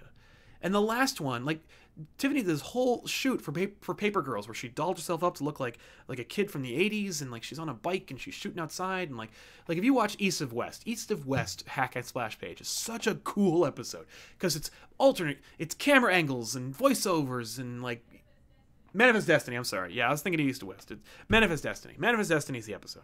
But Manifest Destiny, it's angles and voiceovers and shots and, like, lighting and, like, it's more effort than anyone has ever put into Manifest Destiny outside of the artist and writer. And not only did nobody watch it, but the creators themselves didn't. What the fuck? And if that were to, like, I'd like to be the voice of indie comics because there isn't one right now. And if there is, nobody's watching it. And when I say nobody, I don't mean to disparage. I'm saying when it comes to statistically speaking, like, it's not performing. And that's bullshit, because there are at least 20,000 units sold per indie book that we're talking about. And, you know, there ain't 2 million people buying comics, but there's 2 million subs for Comicstorian, so there is an audience out there for comics. And so I would love to be in a position where it's like we make fun of, you know, big 2 books over here, like we have fun with them, and maybe we'll do like a, you know, a heady episode, like Tiffany will show up and do Sandman or Mr. Miracle or something, and it's like boom, like that'll hit you in the heartstrings. But for the most part, it's a comedy show where we talk about like Spider-Man, Batman, Green Lantern, Superman, that kind of thing. But there's also this other show that takes like a month, like NerdSync or, you know, Comic Tropes or Imaginary Access, where it's like it's a deep dive into an indie book that gives like a lot of attention that nobody asked for, but you are like excited to see because holy shit, this is actually like a really cool video and it teaches me something about this indie book. I would love to do that, and then Descender would be really cool. It'd be ripe for that, but we're not in that position because we can't even make making fun of Superman Blue successful. Patrick Kinnard says, thank you for the hours of entertainment. Thank you for the kindness and for your donation. I really appreciate it, dude. You know, thank you. Martin Archuleta says, Sal, no quarantine beard? Me and my brothers think Matthew McConaughey as Dr. Doom is the greatest MCU casting that could ever happen. Thoughts? I don't think I want to see that. I kind of, I don't know where I read it, but I heard Matthew McConaughey for Norman Osborn. I was like, I guess I would like to see that. He's like, all right, like, I'm the Green Goblin now. I'm going to get you. I think that's funny. I love that idea. I don't want to see Matthew McConaughey as Dr. Doom. But I'll take anybody at this point. You know, I liked Christoph Waltz as Dr. Doom, but maybe he's a little old. I'd take, hey, Fassbender's available. But yeah, no quarantine beard, just the Van Dyke. I've grown a full beard. Actually, back when men's facial hair was like a cultural thing, you know, talking about it and messing with it and posting it on social media. Actually, Peter in the chat, and I and Ben and Ethan engaged in a little beard off where we all grew big bushy beards for like a month or 2. I think that was the idea. We're like, let's see how much we grow. And Peter can grow a beard like a gunslinger in the Old West, and I can grow a beard like an Irishman. So, no. You will not be getting any more beards besides this from me. Yeah. Nerd King 101, Stanley imagines DC on back issues. We do have the Omnibus. I don't know if it would do well. I think it might. Maybe. That'd be cool. I'd have to see. I'd have to do some like market research. Mikey Jesus says, what comes to mind when I say comic so bad that it's personally offensive? Love the show. The Warrior is pretty bad that it's like offensive. I was looking at Brigade. No. Was it Brigade? I think it was Brigade the other day, and it's so crappy.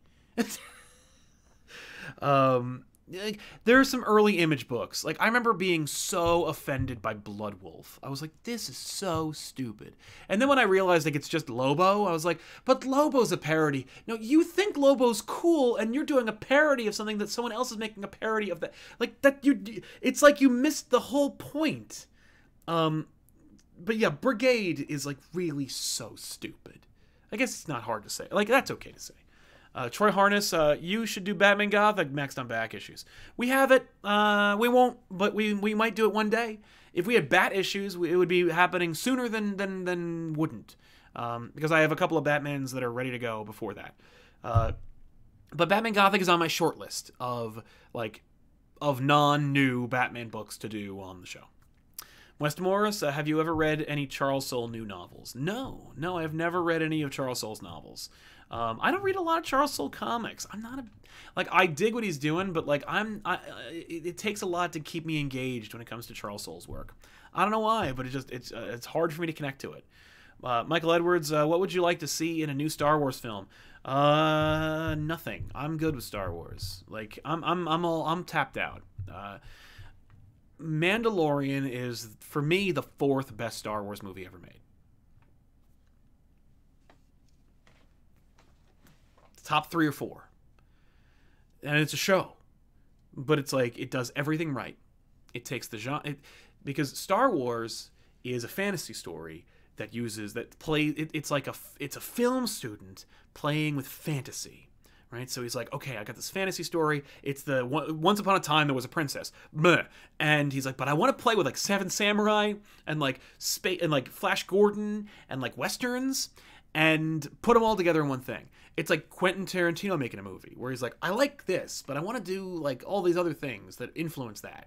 And Star Wars needs to be that. It needs to be a genre picture with space. And who cares how it works? I didn't ask how it works or where everybody came from. I don't need to know what Anakin Skywalker looked like when he was a kid. I don't need to know what Boba Fett looks like under the mask. And when it comes to Star Wars, all they're concerned with is misinterpreting that it's not fantasy, it's sci-fi.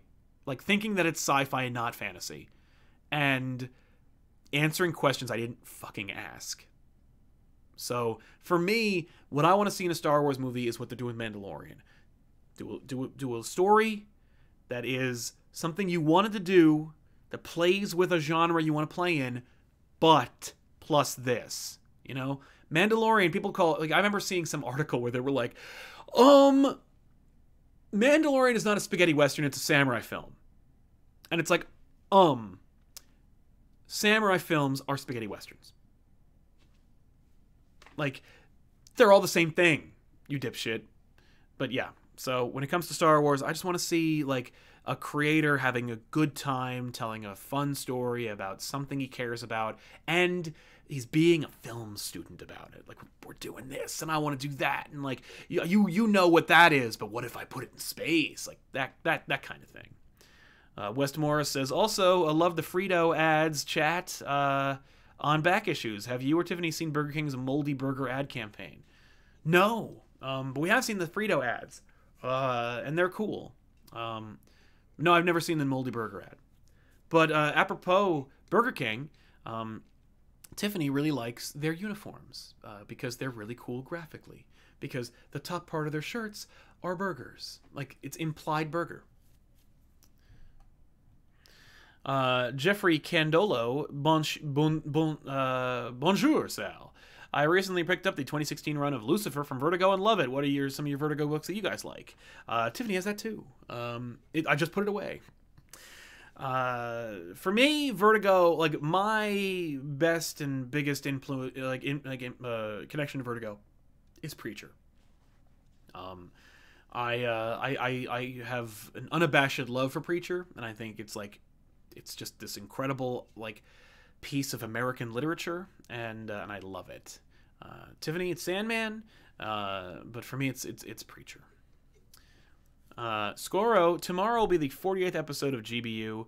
Any chance of getting a Wrong Box Redemption episode at 50? I say Spider-Boy versus Liefeld's Cap versus the Heckler.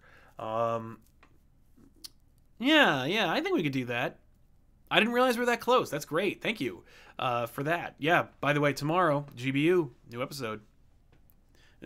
It's about warriors. I think you're going to enjoy it. Watch it. It's a lot of fun. It's the room of comics. But yeah, we got to do a redemption episode. I think by 50 that makes sense. So thank you, Scoro. Good call. 94 Evangelion. Always love your show. Well, thank you, man. I appreciate it. I like your comments. Also a question, does every superhero need a rogues gallery? Why not a monster of the week format like X-Men, like X-Files or Buffy? Well, the thing is, eventually the monsters become the rogues. But yeah, I like, there are a couple of superheroes who don't really have a rogues gallery. I would argue Moon Knight doesn't really have a rogues gallery. I would argue that there are a lot of like side characters who don't have rogues. You know, like who are the rogues for Supergirl? You know, does Batgirl have a rogues gallery, or does she have characters she's fought? But no, not every superhero does need a rogues gallery. But like a timeless superhero will develop a rogues gallery. And here's a trick: don't borrow from other people. You know, Daredevil got to do it one time, but everybody else, you gotta get your own characters. But yeah, I like Monster of the Week, and I think they do that sometimes. But I agree with you. I think I'd like to see that. Dan Axelrod, cheers for the extra content. Cheers to you, Dan. Thank you very much for your super chat. Comic Book Fever. I've got a fever. Says, please keep doing Good, Bad, and Ugly. The show is awesome. Oh, we will. Like, I like doing that show enough where, and it's like it's a meaty show. You know, it's not like, because like Off the Rack went from being a show that we shot, cut, and edited and put out to a streaming show like this, and I think it's better for it. It allows us to be more off the cuff, it includes you guys into the show, and it allows us to be more current. It doesn't seem weird if we were to like suddenly need to talk about a topic and like we either shoot it and cut it or release it, or do a live show that's compared to the shot and cut show. But I wouldn't want Comic Pop to just be a bunch of live shows. Elseworlds is a live show. After Dark, it's barely a show. But Off the Rack and Elseworlds are two live shows, and I like to at least have one other show besides Back Issues that's like shot and cut. If we were big enough and I could afford an editor, we'd have more shows that we could just shoot and have fun with. Like that drawing show is a lot of fun. I'd like to make that show some more. I was hoping to make that into like a monthly show, and hopefully we can keep doing that. Oh no, I hear Sam's in the chat. Hey Sam, hey Dad, hope you're doing well. Congratulations, pal. I know you saw my text, but congratulations to you, my friend. Hope you're doing well, and I'll see you when I get back down there. But thank you, Comic Book Fever. I love that show, and I'm glad you like it too. That means a lot. Ben Wilson, Comic Rec. What if Punisher became Venom?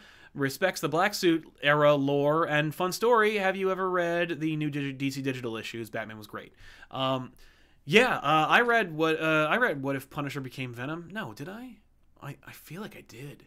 Yeah, it's cool, I think. Somebody fun drew that, I think. I don't remember. I know that like when they did the Venom Punisher Funeral Pyre book, it's a huge disappointment. But yeah. He says the Rogues Gallery is how I refer to your ex-girlfriends. Nice. Yeah, I think we did do that. Yeah, I like that. Rogues Gallery. Yeah, those are the girls that I've dated. Yeah, that would be. Yes, those would be rogues. It would be very. Yeah, it's very much like Batman, where each one is very different, very distinct, very different, and very deadly. Yeah, man, I love that story, or at least I remember it tangentially. I need to reread it, but I'll take your recommendation to reread it. Yeah, I read the Superman, but I'm gonna read Wonder Woman and Batman and get those ready for Off the Rack. So I'm glad to hear Batman's great. I gotta check it out. Mr. Patterson 22, hey Sal, love the channel, so I'll agree to disagree about TMNT too. Oh, yeah. Listen. When I was a kid, I loved it. I don't anymore. But TMNT still holds up. I love TMNT. Not the animated movie, although I did really enjoy that as well. But I still think Teenage Mutant Ninja Turtles 1990, perfect Ninja Turtles movie.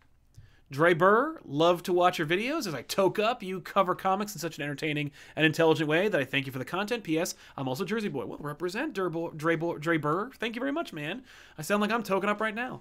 But no, I hear people do like to partake and then watch our channel. And you know what? Knock yourself out, man. I mean, like, don't watch the show, but you know, I'm glad that we're creating an opportunity for you to feel comfortable and just let loose. Yeah, thank you, man. I appreciate it. There was a show called Comic Head that Kevin Smith made that I found out after we developed Back Issues. They had launched and canceled. Where like a stoner basically just explained comics, and I think it would be up your alley. Caboose 111 says, with Bendis being amazing with street level characters, would he be a good candidate to write Red Hood and Nightwing? They could use a fresh take. Yeah, Bendis would do a great job with Red Hood, I think. unless you like Red Hood, in which case he would throw away everything you like about it and replace it with whatever he wanted to do with it. But I think he'd do something cool with it. I would like to see Bendis' Red Hood. Nightwing? Why not? I love his Nightwing in Batman Universe. Hayden March, message retracted. Sorry about that, Hayden. But thank you very much for the super chat. I appreciate it. We're catching back up. Oh my god. I'm sorry. Here we go. Taylor Petcher, I've noticed you haven't covered any Warren Ellis books on back issues. If you were to pick one, which would it be? Moon Knight, Authority, Transmet? We almost did one. And it was Wildcats Aliens. But after Wildcats JLA and its abysmal performance, I threw it away. I didn't throw away the book, I still have it, but Wildcats Aliens by Warren Ellis was almost a book. We were going to do it for Alien Day. This year we're not doing an Alien Day, I'm sorry. But it's just, we don't have anything. And I don't think they're really doing it. You know, there is no Fox anymore. But yeah, man, Moon Knight will be the next one. Or Karnak. Ascend Chaos, would you ever write a comic under their pseudonym Sal and Moore? If so, what would it be about? No, it would be too close. If I did a pseudonym, that would imply that I'm not a narcissist who doesn't want my name on something, in which case I would never make it. So no, it'll be my name, and I have made comics with my name on them, and you can find them on Comixology called Garth Kirby and the Cookbook of the Gods. You can also find another one called Flight of the Binturong, which is available on the internet, flightofthebinturong.com. Go check it out. It's a fun space adventure comic. Would be a TV show. Hey, producers, I'm interested. But yeah, as far as if I were to do a book, if I was calling it Sal and Moore, I guess it'd be called like something, you know, I'd do a funny play on V for Vendetta or something. I don't know. I got nothing for you, man. I'm sorry. The Red Samurai, have you seen Porco Rosso and Kiki's Delivery Service? If so, what's your review of them? Yes, I did see them, and my review is Porco Rosso is my favorite Miyazaki movie of all time, and Kiki's Delivery Service is adorable and makes me a little sad. So those are my reviews. West Morris, have you Marvel Comics The Untold Story? Have I read it? No, I have not read it. This is the Mark Waid book, right? Sorry to talk to you about Kirby, reminded me of that. Sal, you have to check out the original Mr. Miracle collection. It's so much fun in addition to the King book. All right, I'll check it out. I need to check out The Untold Story. I've seen full page like summaries of like history, like the Clone Saga on Reddit, and yeah, it looks cool. I didn't like how they were using it to like kind of like change continuity like behind people's backs, but I will check it out. Gar says, do you have any underrated or underappreciated comic book runs you wish were more beloved, like Ed Brubaker on Batman, or could it be an Elseworlds topic? That's a great Elseworlds topic. For me, the one thing that needs to be collected that isn't is, man, what was it? It's J.M. DeMatteis and Sal Buscema's run on, Spectacular Spider-Man. It is so good, and it is a crime. What's even more of a crime is that it's collected in other languages. So like I could get a like beautifully collected version of that book or that run in Italian. Like what the hell? For that matter, there's no DeMatteis into Shambhala outside of the old run that you can get. But no reprints. What the hell? Justin Lee, how's it cracking? It's cracking well, man. How about you? Crack-a-lackin'. If I'm in isolation in NSW Australia, would you be willing to do the Alan Moore Miracle Man run on back issues? It's a cool run. I agree with you, and I would be willing to do it. I haven't yet because like Mr. Miracle Miracle Man is it's a tough nut to crack. Apropos of your cracking. But I think there's room. You're not the first person to mention to me recently, and the fact that I've been thinking about it more and more, and so I'm closer to doing it now than I ever was before. I don't know if that helps or makes you feel good about it, but hopefully it does. But yeah, I would like to do it. So maybe we could. Patrick Lindsay, helping us out. Thank you very much, Patrick.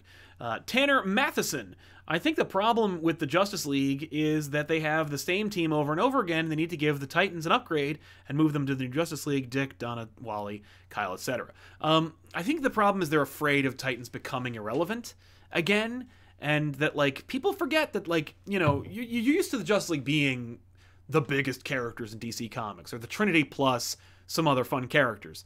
And the fact is, for a long time, they weren't that. You know what I mean? And it took them a long time to lean back into doing that. Grant Morrison brought them back and made them relevant. And also he was Grant Morrison and wrote like a bunch of awesome stuff under that run that are some of people's favorite runs of Justice League of all time. So I think for now, and then of course New 52, Justice League sold really well, and it was drawn by Jim Lee, you know, like, they're afraid to stray from the formula. And then Scott Snyder took over, and he's like, I want to do the roster from the cartoon. You know, like, yes, it would make sense to give the Titans an upgrade, particularly because they don't seem to give a shit about the Titans, but I feel like they're afraid to do it.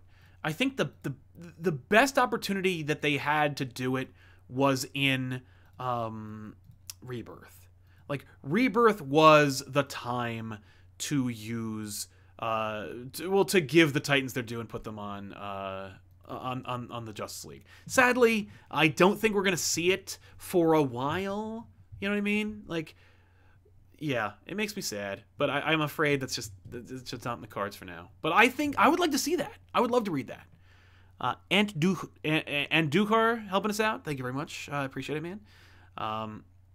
William Reynolds, big fan. You rock. You rock too, man. Thank you. With Bendis, did you avoid talking about Marvel just because it wasn't current and that there were or were there other reasons? Just curious. No, man. I will tell you this. I give every creator we have on the show, before we start, I go, is there anything you don't want to talk about? Is there anything that we should avoid? And he was like, nah.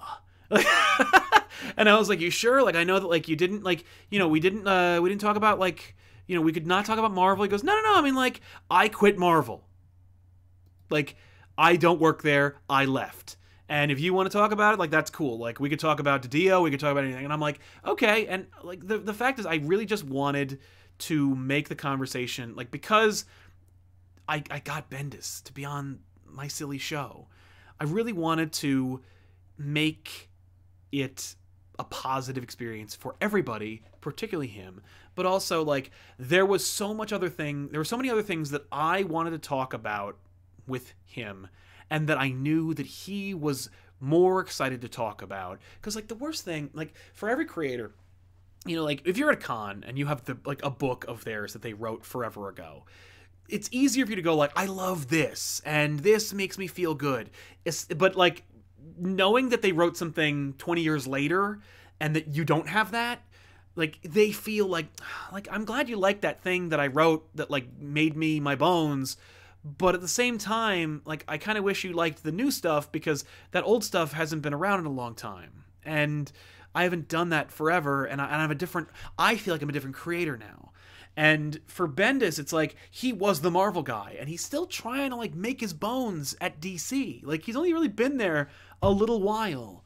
And for me, I wanted to give him an opportunity to, like, really celebrate and enjoy being at DC, and because he's done some stuff that I'm very familiar with at DC, and because there's, like, a lot of interesting like insight that I wanted to get, it didn't make for a bad episode. Plus, he was not, like, watching the clock, but he was aware it was only an hour show, and I didn't want to, like, trick him into making it a 2-hour show. And, like, I just wanted it to be, like, a fun, concise show where everybody walked away happy and feeling good. If Brian ever wants to come back on the show, Brian, you're welcome anytime, man, please.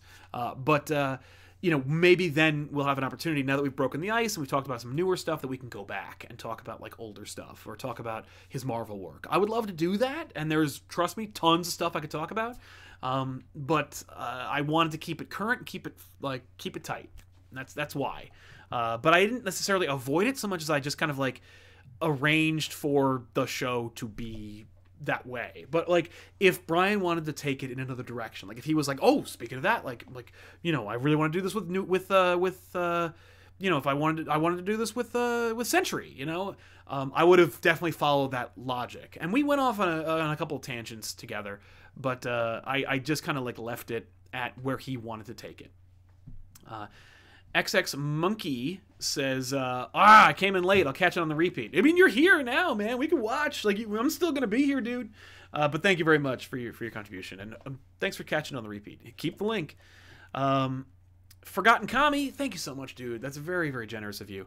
I pretty much just have the Back Issues playlist on shuffle all the time, either watching or just listening while playing video games.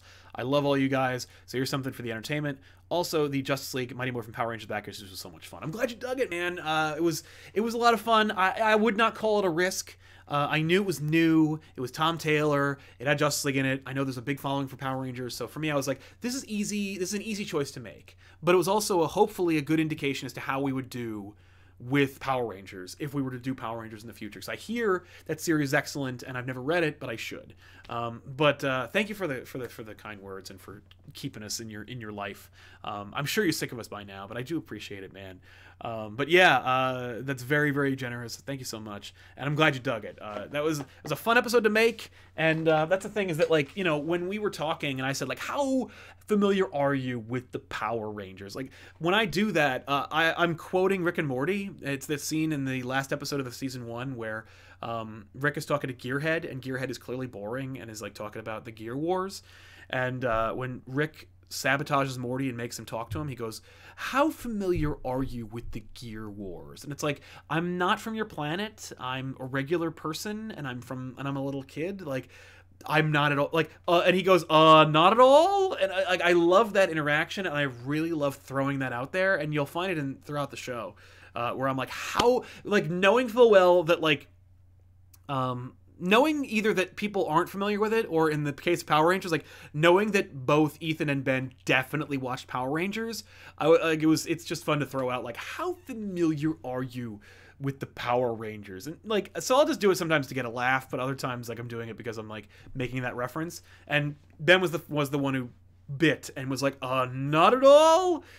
Even though obviously, like, he watched the show at least for a couple of seasons. But yeah, so that's why that happened. Joe Aldrich says, hope all is well tonight. It is well. Hopefully you are well as well, Joe. Thank you so much, man. Lucha Dandy says, just throwing out a possible GBU topic, bad video game comics, like the Sonic comics, when Ken Panders was writing it, those weird Mario comics, etc. I've almost done it. We've almost had video game comics a couple of times. I have Double Dragon #1. We have like a bunch of other ones, but like we've almost done video games a couple of times.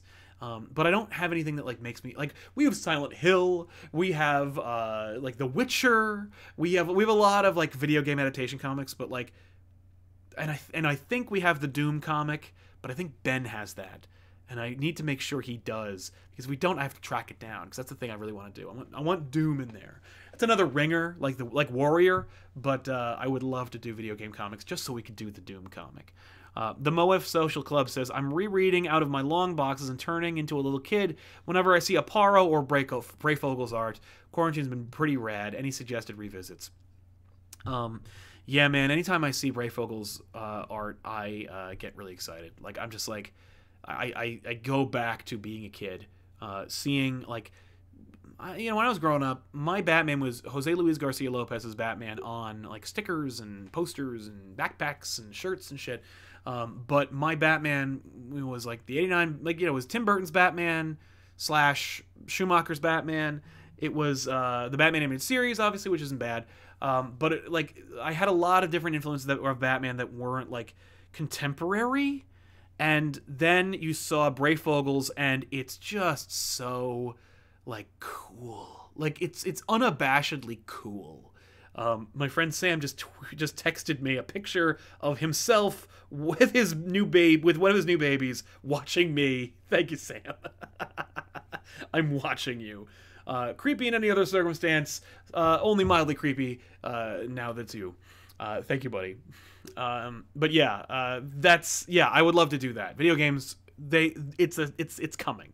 But yeah, and as far as Brayfogel's art, I love it. Aparo's art, I was never as big a fan. Like, I liked his older work versus his newer work. Like, when you put Aparo next to whoever the hell drew the other half of Batman 500, it was like, oh, it's like the old guard taking over, like dropping off for the new guard. But yeah, I unabashedly love that art. As far as suggested revisits, look at the old Spawns. Like, look at McFarlane's Spawn, like the first like 12 issues or something. It's a scene, because, you know, he wrote arguably like the first like 3 or 4, and then immediately starts getting like Alan Moore, Frank Miller, like he's getting other people in there, and like the Miller issue is so Miller, and like the Alan Moore issue is so Moore, and it's just kind of, but like it's McFarlane's art, but like look at old McFarlane books, because like McFarlane's clearly like, you could tell he like loves what he's doing. Angelo Parker helping us out. Thank you very much, Angelo. Thank you very much. Meow Nian, I remember you guys commenting or maybe doing French European comics one day, maybe Tintin or the Unicorn Duology. Blistering Barnacles. Yeah, man, I don't know if we'll ever do Tintin, but like, I would like to. We'll do, you know, when it comes to like multimedia and European stuff, like, I don't have much, you know, in my back pocket, you know. And I feel like doing Tintin is closer to doing like Calvin and Hobbes. Or like, you know, or like Sergio Leone books or something. But, yeah, I don't know. I don't think we're gonna do it. I don't want to get your hopes up, but that'd be a lot of fun. Robert Kozub is next in the chat, and so I will get to you in just a second once I scroll back up to you. Just got out of work, but you're still going. I have you in my ear. Awesome, Robert. Welcome, and hopefully you had a good time and you're being safe and you're doing well. You know. Take care and be careful out there. But thank you for hanging out with us and keeping me in your ear. Thanks, man. Artist FKA Red. I also like to partake and watch. Lol. Yeah, I know there's a significant, a not insignificant number of you out there who partake and then watch us and just like I hopefully laugh. I don't know anybody who gets riggedy wrecked and then goes like, oh, I hate these people. Like, no, you're just having a good time. Trevingsley helping us out. Thanks, Trev. Angelo Parker, I'm thinking of starting a comic book pop culture YouTube show or podcast. Any tips you can give to me? You guys are amazing. Keep it up. You helped inspire the idea with the rest of the weekly poll. Thank you. My recommendation is always that people will put up with a lot. They'll put up with not being able to see you, but they'll leave if they can't hear you. So make sure your audio is the best it can be. If you wanted to start a YouTube show, honestly, buy a really good microphone. Hook the microphone into your computer. Record your audio through Audacity or something, and just shoot yourself on your phone. Your phone shoots in HD, make it landscape, and then just, you know, make sure it's still and it's not angled up, and shoot yourself on your phone, bring the files into your computer, match them up with the audio you recorded, and have good audio, make sure it's clean and everything, but like have good audio and pretty okay video. Audio is key. Denial, in your opinion, what needs to happen with Null? He seems like such a mess of a character. I think he's heading towards Earth or something. I think that Donny Cates is going to do an event. I think that Null is going to be an event. Like, there's going to be a big, stupid symbiote event. And, like, you know, the whole world's going to be a symbiote. Like how Earth became a White Lantern. Like, I think that what's going to happen with... what should happen to Null, you know, I mean, he'd better be, like, at the main... like, in the center of an event, because Cates has not just been messing with him, but he's also, like, clearly trying to build him into something. Like, he's like, hey, this is a big thing that I'm doing. So he better pay it off, is what I'm saying. Forget Me Not, any more TMNT or Surfer content on back issues? Always. We will be doing it again. Not right away, but I do a volume 2, and I do have another cool Silver Surfer store. I have 2 Surfers we could do. Cates' Surfer did okay. Not great. Not enough to inspire me to do it right away. But we will. Colin Stalin says, love the X-Over, the crossover with comic tropes. Hope you do something with cartoonist for kayfabe. You're both faves for different reasons. Very much so. We do very different content.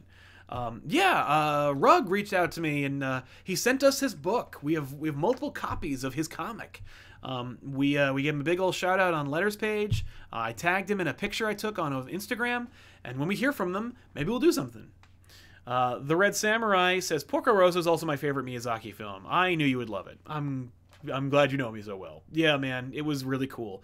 And Michael Keaton, so great. I love all of the voice work. Although I will say, Kiki's Delivery Service, I was not a fan of Phil Hartman. I was like, oh, this is jarring. Particularly when you hear the Japanese version and it doesn't sound anything like an old man. Like, I'm like, oh, I don't like that. Like, it's very. Eric Santee says, I love Hickman's X-Men, but I'm still wondering how things work. Mutants who are a part of the LGBTQ community, specifically resurrection and reproduction. They're just not going to address it.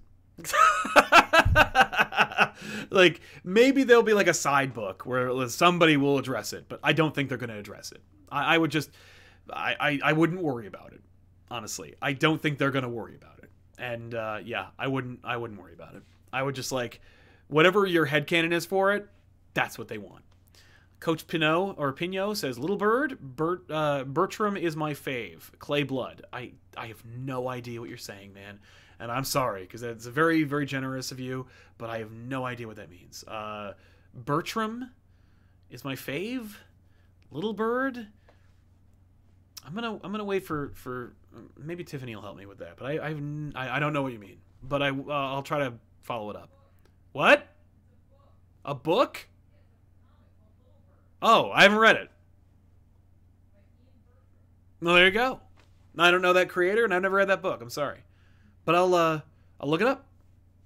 Thank you very much. Radical Radish, has a creator ever surprised you in an interview?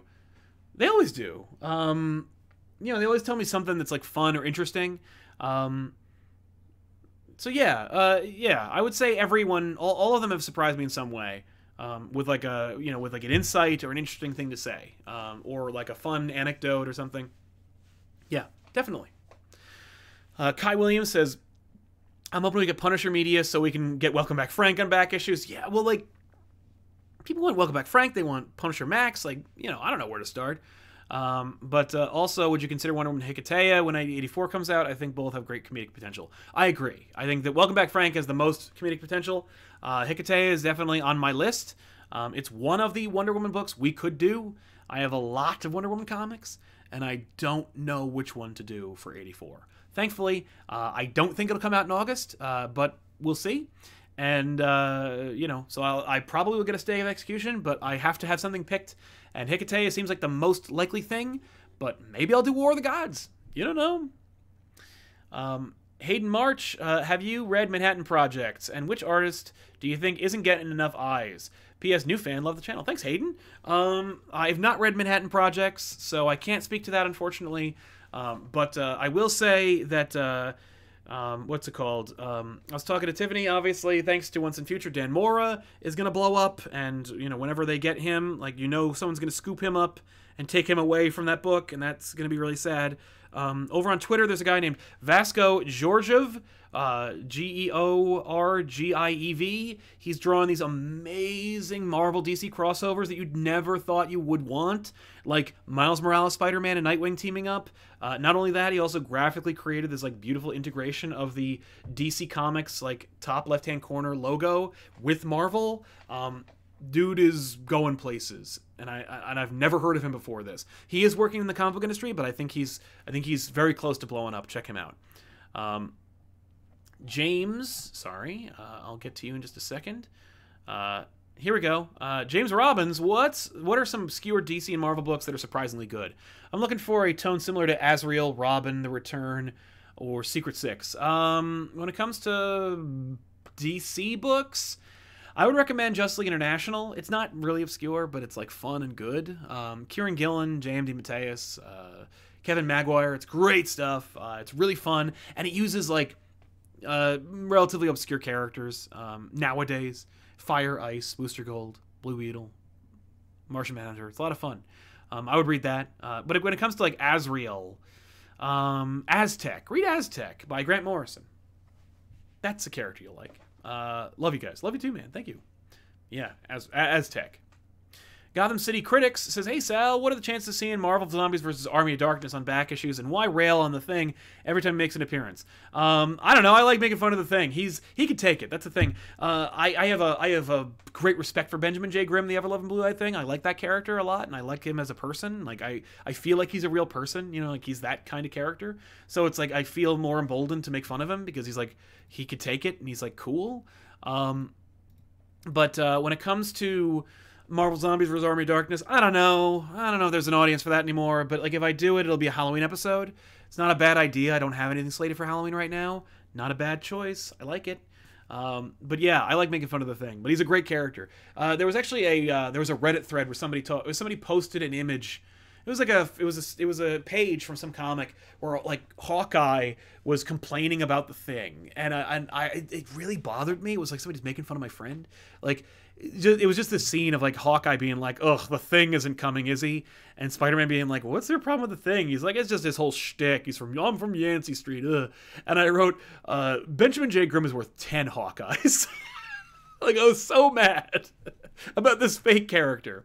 So like I rail on him because he's like he can handle it. Saint Legia is back, saying what's a DC concept character or place you think is underappreciated or you wish you could see explored. I don't think they've done anything really interesting with Mogo. Like they're like, oh shit, Mogo, he's in the planet. Like, so would he be sentient without the ring? That'd be interesting to explore. Ego's a neat thing. They do a whole thing with him. How come they never explored making Mogo something? Although I think they made him a Black Lantern. Anyway, as far as DC concept characters unexplored, the DC Afterlife would be very interesting to explore because, like, what's that all about? Different elements, different characters. Clearly, like, Kevin Smith wanted to use Vertigo Sandman characters for his Quiver arc and couldn't. But I'd like to see that. I feel that's relatively unexplored. Denial says spending $5 to say don't abuse UV lights or inject consume bleach no matter what you hear. Take care, everybody. Yeah, man. I hope that was common knowledge, but I'm happy to give you the platform to say that. Yeah, UV lights are not to be messed around with, and don't use bleach very, very sparingly. Maybe on your laundry. But remember, your laundry's delicate, so don't drink it though. It's bad for you. It'll kill you. It's a poison, Preston Bryant, what's the name of that guy on Twitter again? I'll pull him up. It is Vasco, Vasco, Georgiev, Georgiev. It's also the same thing on Twitter, at Twitter. You look at his thing. He's doing these really, really cool DC Marvel crossovers like like Harley and Deadpool and Starfire and Gamora. Really cool shit. Check him out. Thank you, Tiffany. She posted it in the chat. Alberto Ogalde says, have you thought about doing Avatar: The Last Airbender comics? Keep up the great work. Some eagle-eyed person noticed that we have the whole run in like large hardcover format, and the reason for that is because yes, I would like to do that, and I feel like we will one day. Now that Avatar is coming to Netflix, not just in live action, but also the entire animated series is coming to Netflix, the chances are more likely than ever that we'll do it. So yes, I would like to, though. I don't know if Tiffany will do it or if I'll do it. Probably Tiffany. But yeah. Because I think we've all watched the show. I think like all of us have seen the whole show. So I think we can do that and catch up. Heartless Fang says, can't think of a solid question, so have some money. Thanks, Heartless Fang. I appreciate it, man. You're always there in a pinch. Thank you. And I've made it to the end. We're here. We've reached the bottom. What? I know. Forgotten Kami just popped in and said, nah, man, you all have the same sense of humor as me, so I could never get sick of you guys. Seriously, though, you guys are a huge positive in my life, and I cannot thank you all enough for that. You've been very kind to us, Forgotten Kami. I really, really appreciate all your kind words and your comments and your super chats over the years. You've been really, really supportive, and we really appreciate it, man. I'm very, very proud to have, like, I'm very honored for us to have such a distinction with you. Thank you. Aaron Rowland says, keep it up, man. Love the channel. Thanks, Aaron. Love you too, man. Appreciate it. Yeah, so from there, I guess like what I'll do is I'll wrap it up with a little bit of house cleaning. Obviously, we've got back issues next week.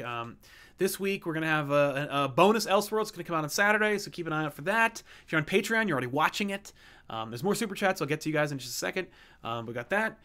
We just procured twitch.tv/ComicPOP. It used to be ComicPOP TV, because I'm a dumbass and took that instead. And then somebody else scored ComicPOP, but they just did it to squat, and Twitch lets it die after 60 days. So we took it. So twitch.tv/ComicPOP. Follow it. Costs nothing to follow, because Tiffany's going to be doing a Silent Hill 2 stream on Saturday. It's a bonus stream.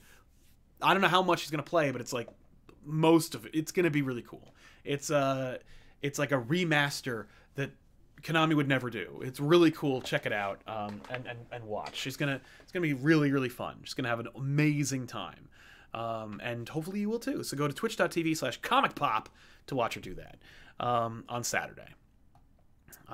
Taylor Petcher says, any chance for Wonder Woman the Hecate on back issues, maybe around the time the movie comes out, if it doesn't get pushed back again? I kind of just covered this, but I will say I think that's probably the most likely one we should do because it has Batman in it for like a page or two. But also because like it's self-contained. There aren't a lot of like really, really good Wonder Woman self-contained stories that I could pick from that we have. We have a lot of Wonder Woman, and like part of me it like leaned towards doing the Messner Loeb's like Artemis's Wonder Woman story, but like just kind of as a hey, let's do this instead, haha. But like I know better now. I would have done that like 5 years ago, but now no, I'll just do the book we're supposed to do. But we should, and so we probably will. The captain says, hey Sal, I got a semi-heavy question. What is a comic book series that you hold near and dear to you? I love Ultimate Spider-Man. It like reminded me why I love Peter Parker, and for my money, like is almost a better distillation of that character. It like he's such a good person, and all he wants to do is the right thing, and that's like that's so important, and it's so it's so inherent despite like the fun.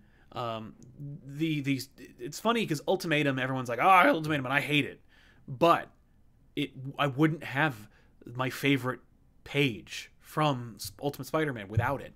And I think you all know what I'm talking about. And it's the one by Stuart Immonen, where it's a double page, I think, splash, no pun intended, of New York underwater and Jameson finally understanding who Peter Parker is. And seeing Spider-Man dive in the water, and all he did throughout Ultimatum was save people.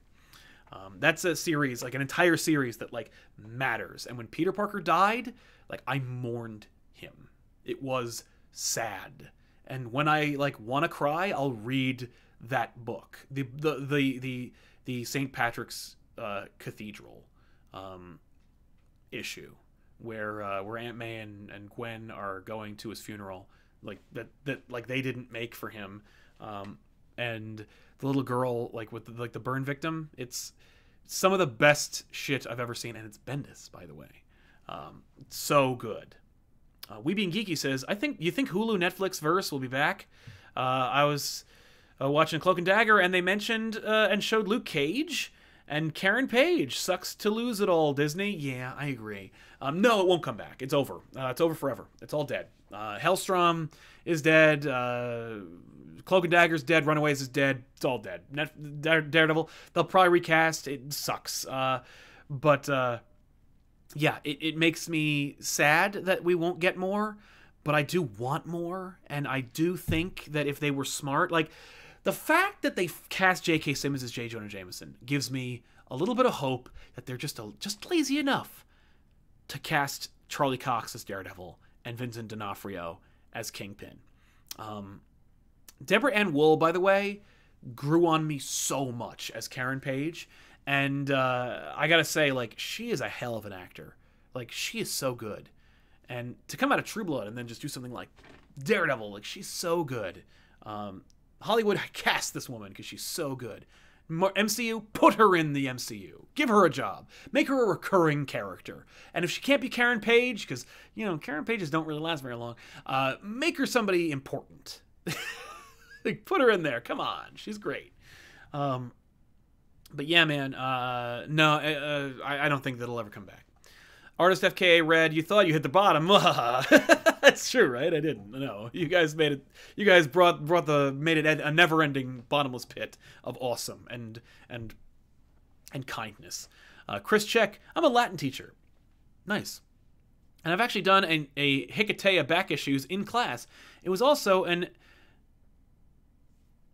I'm sorry, I can't pronounce your word. The ageless back issues, kind of. Nice. I never took Latin, but I did have the option in high school, and I passed. Yeah, that's really cool. The thing is, like, teachers, I think, are the most qualified to do back issues because, like, that's, like, I used to do back issues for fun, and I translated into teaching when I became a teacher.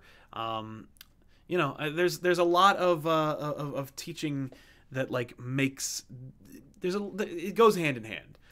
I actually my professor in college, who was a Harvard professor that retired to Virginia because he was like, this is way better, was my Shakespeare professor,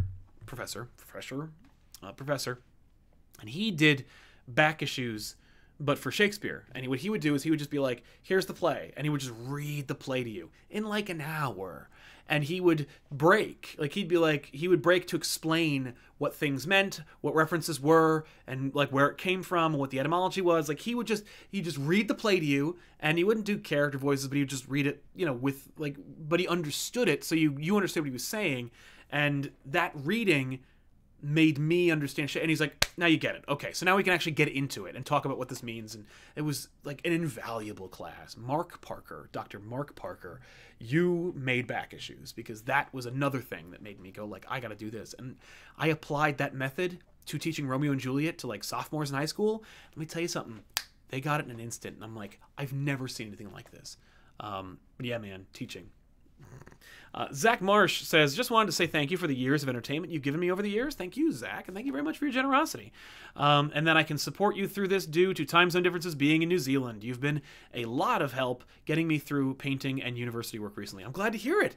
Yeah, man, painting is hard, thankless work, and it's a lot of like just looking in one place and doing one thing with your arm. So I'm glad that we can provide some kind of like, you know, thought or fun for you while you're working. And I'm glad that I like seeing people from other places like New Zealand. That's dope. It's a place I'll probably never be, but I would love to go. And I'm sorry to say it's just because of Lord of the Rings, bringing it all back. But thank you so much for your generosity and for keeping us in your life through such an important period in your life, man. Chris Check, Aeschylus was a Greek playwright, wrote the Orestia,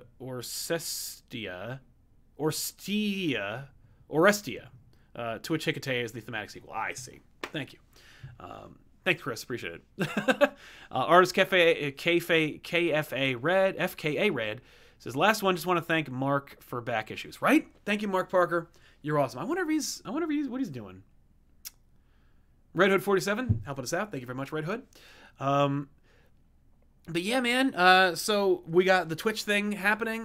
We got an extra Elseworlds coming out on Saturday, GBU tomorrow.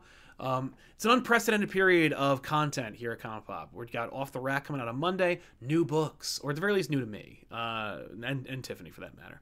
Shooting tomorrow.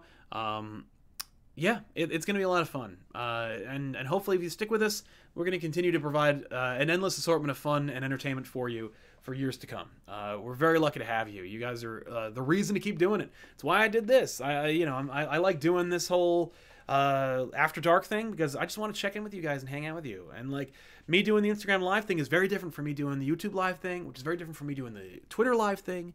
I've never done the Facebook live thing, but if I were to do that, I'm sure it'd be very different. Hey, what are you guys doing? Oh no, it's Ripley. This is Ripley. If you go to twitch.tv/ComicPOP, you'll see Ripley a lot more than you'll see her on the channel. Because we moved out of the studio before Ripley showed up in our lives. Or out of the house and into the studio before Ripley came along. You're great. This is the best cat. She is great. Yeah, you are great, Ripley. Thanks for hanging out. Reginald Britt says, if the Power Rangers versus Justice League back issues does well, will you do more Power Rangers? Yeah. If I can quantify that, like, that was because of Power Rangers, or if Justice League versus Power Rangers gets like crazy views somehow, I doubt it will. We'll know it's not because of Justice League. And we will absolutely do more Power Rangers. I would like to do that. So yeah, absolutely, man. J. Joseph Fraser, or Frazier, says, I'm really interested in seeing what Zdarsky does with Daredevil in an Iron Man suit. What other characters would you like to see get that treatment? Don't stay up too late. You're great. Thank you, man. I didn't know they were going to do Daredevil in an Iron Man suit. That sounds friggin' awesome. I'm totally in. I love that. So I want to see that. I didn't know that was a thing. That shows how much I'm paying attention. Shit. That's awesome. But yeah, so as we're winding down / talking about other things, I should mention that we have a Discord. And if you're not familiar with Discord, it's basically like a ongoing chat room for all of us here. And you really should, if you like this and you like interacting with each other in the chat, you should definitely follow the Discord.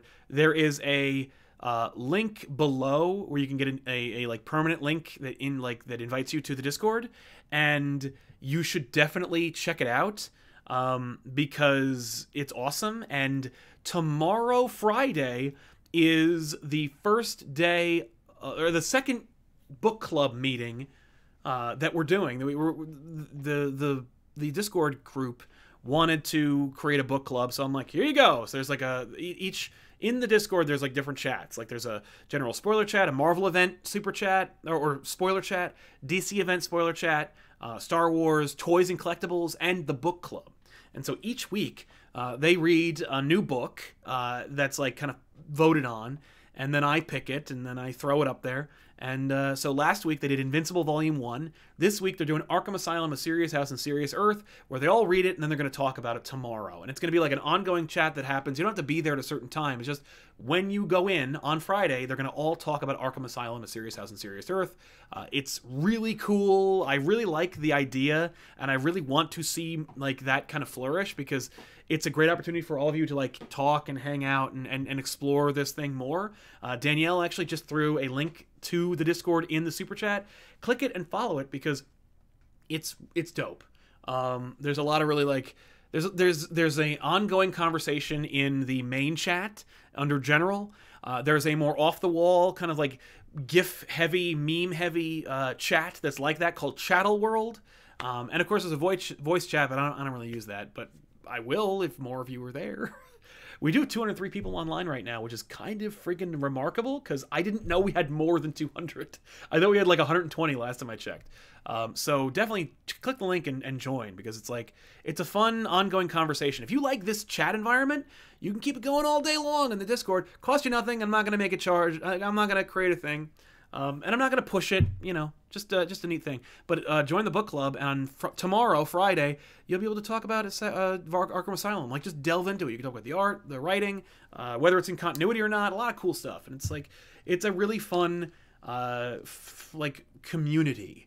And that's what I've like, I was really hesitant to use it. I remember like when Benny was telling me about it, he was like, you gotta create a Discord. I'm on the thing 24/7. And I'm like, the last thing I want to do is be plugged in 24/7. I have a life. I have like things I need to do. And, but like the way that we curated the Discord, I think is awesome because it's yours. Like it is the comic population where you all just get to hang out with each other and talk and like, and be cool. And share your opinions and thoughts, and if you have an opinion or a spoiler that you want to make, there's a chat for you in there. So it's really cool. I think I don't remember who came up with Chattel World, but I loved that name, and so I'm like, boom, Chattel World. I think we came up with that like during the Secret Wars thing. But yeah, so yeah, I think that's where we are. I have to read up on that Zdarsky Daredevil in an Iron Man suit idea. That's so cool. I'm in. So, but yeah, welcome to the Discord. A lot of you. Thank you so much for joining. Holy crap. But yeah, go over to the book club on Friday and you can join in the conversation. Yeah. So yeah, from there, let's wrap it up, huh? Is pop short for population? No, it's like the idea was that we called it Comic Pop because we were trying to come up with a good name, and we what was I gonna say? We needed a good name. My friend who's in the video game industry was like, how about Comic Pop?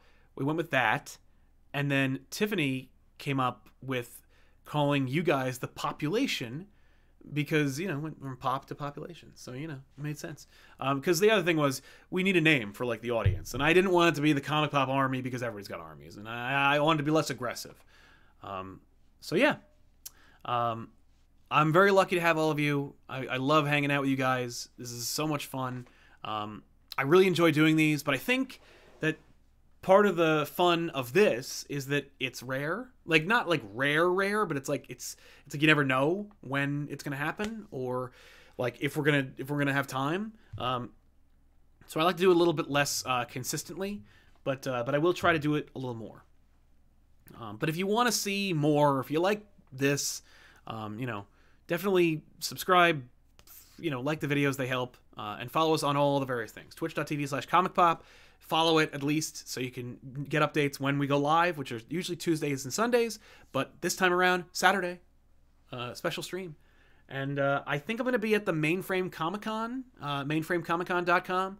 I'm going to be there doing stuff, so go there. It'll be streamed on that website, and also I think on their channel.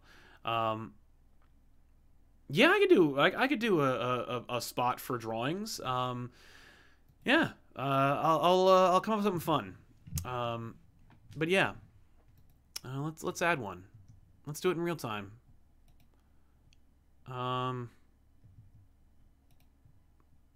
This is hard to do. I never remember what to do. Create text channel. Drawing board. Create. Yay, it worked. A place for you to share your art. Boom. You call it a drawing board? Yeah. Nice. I was also like, what about the gutters? Oh, the gutters. I like that too. But I don't want it to be negative. No, it's yeah. a comic term, though. It is a comic term, yeah. Yeah. Yeah. But I'll go with drawing board. Yeah, that's fine. So there you go. Welcome to the Discord. Thank you all so much for hanging out with me here on YouTube. Yeah, Artist Alley's a good one. Yeah, I'm going to change it. Edit channel.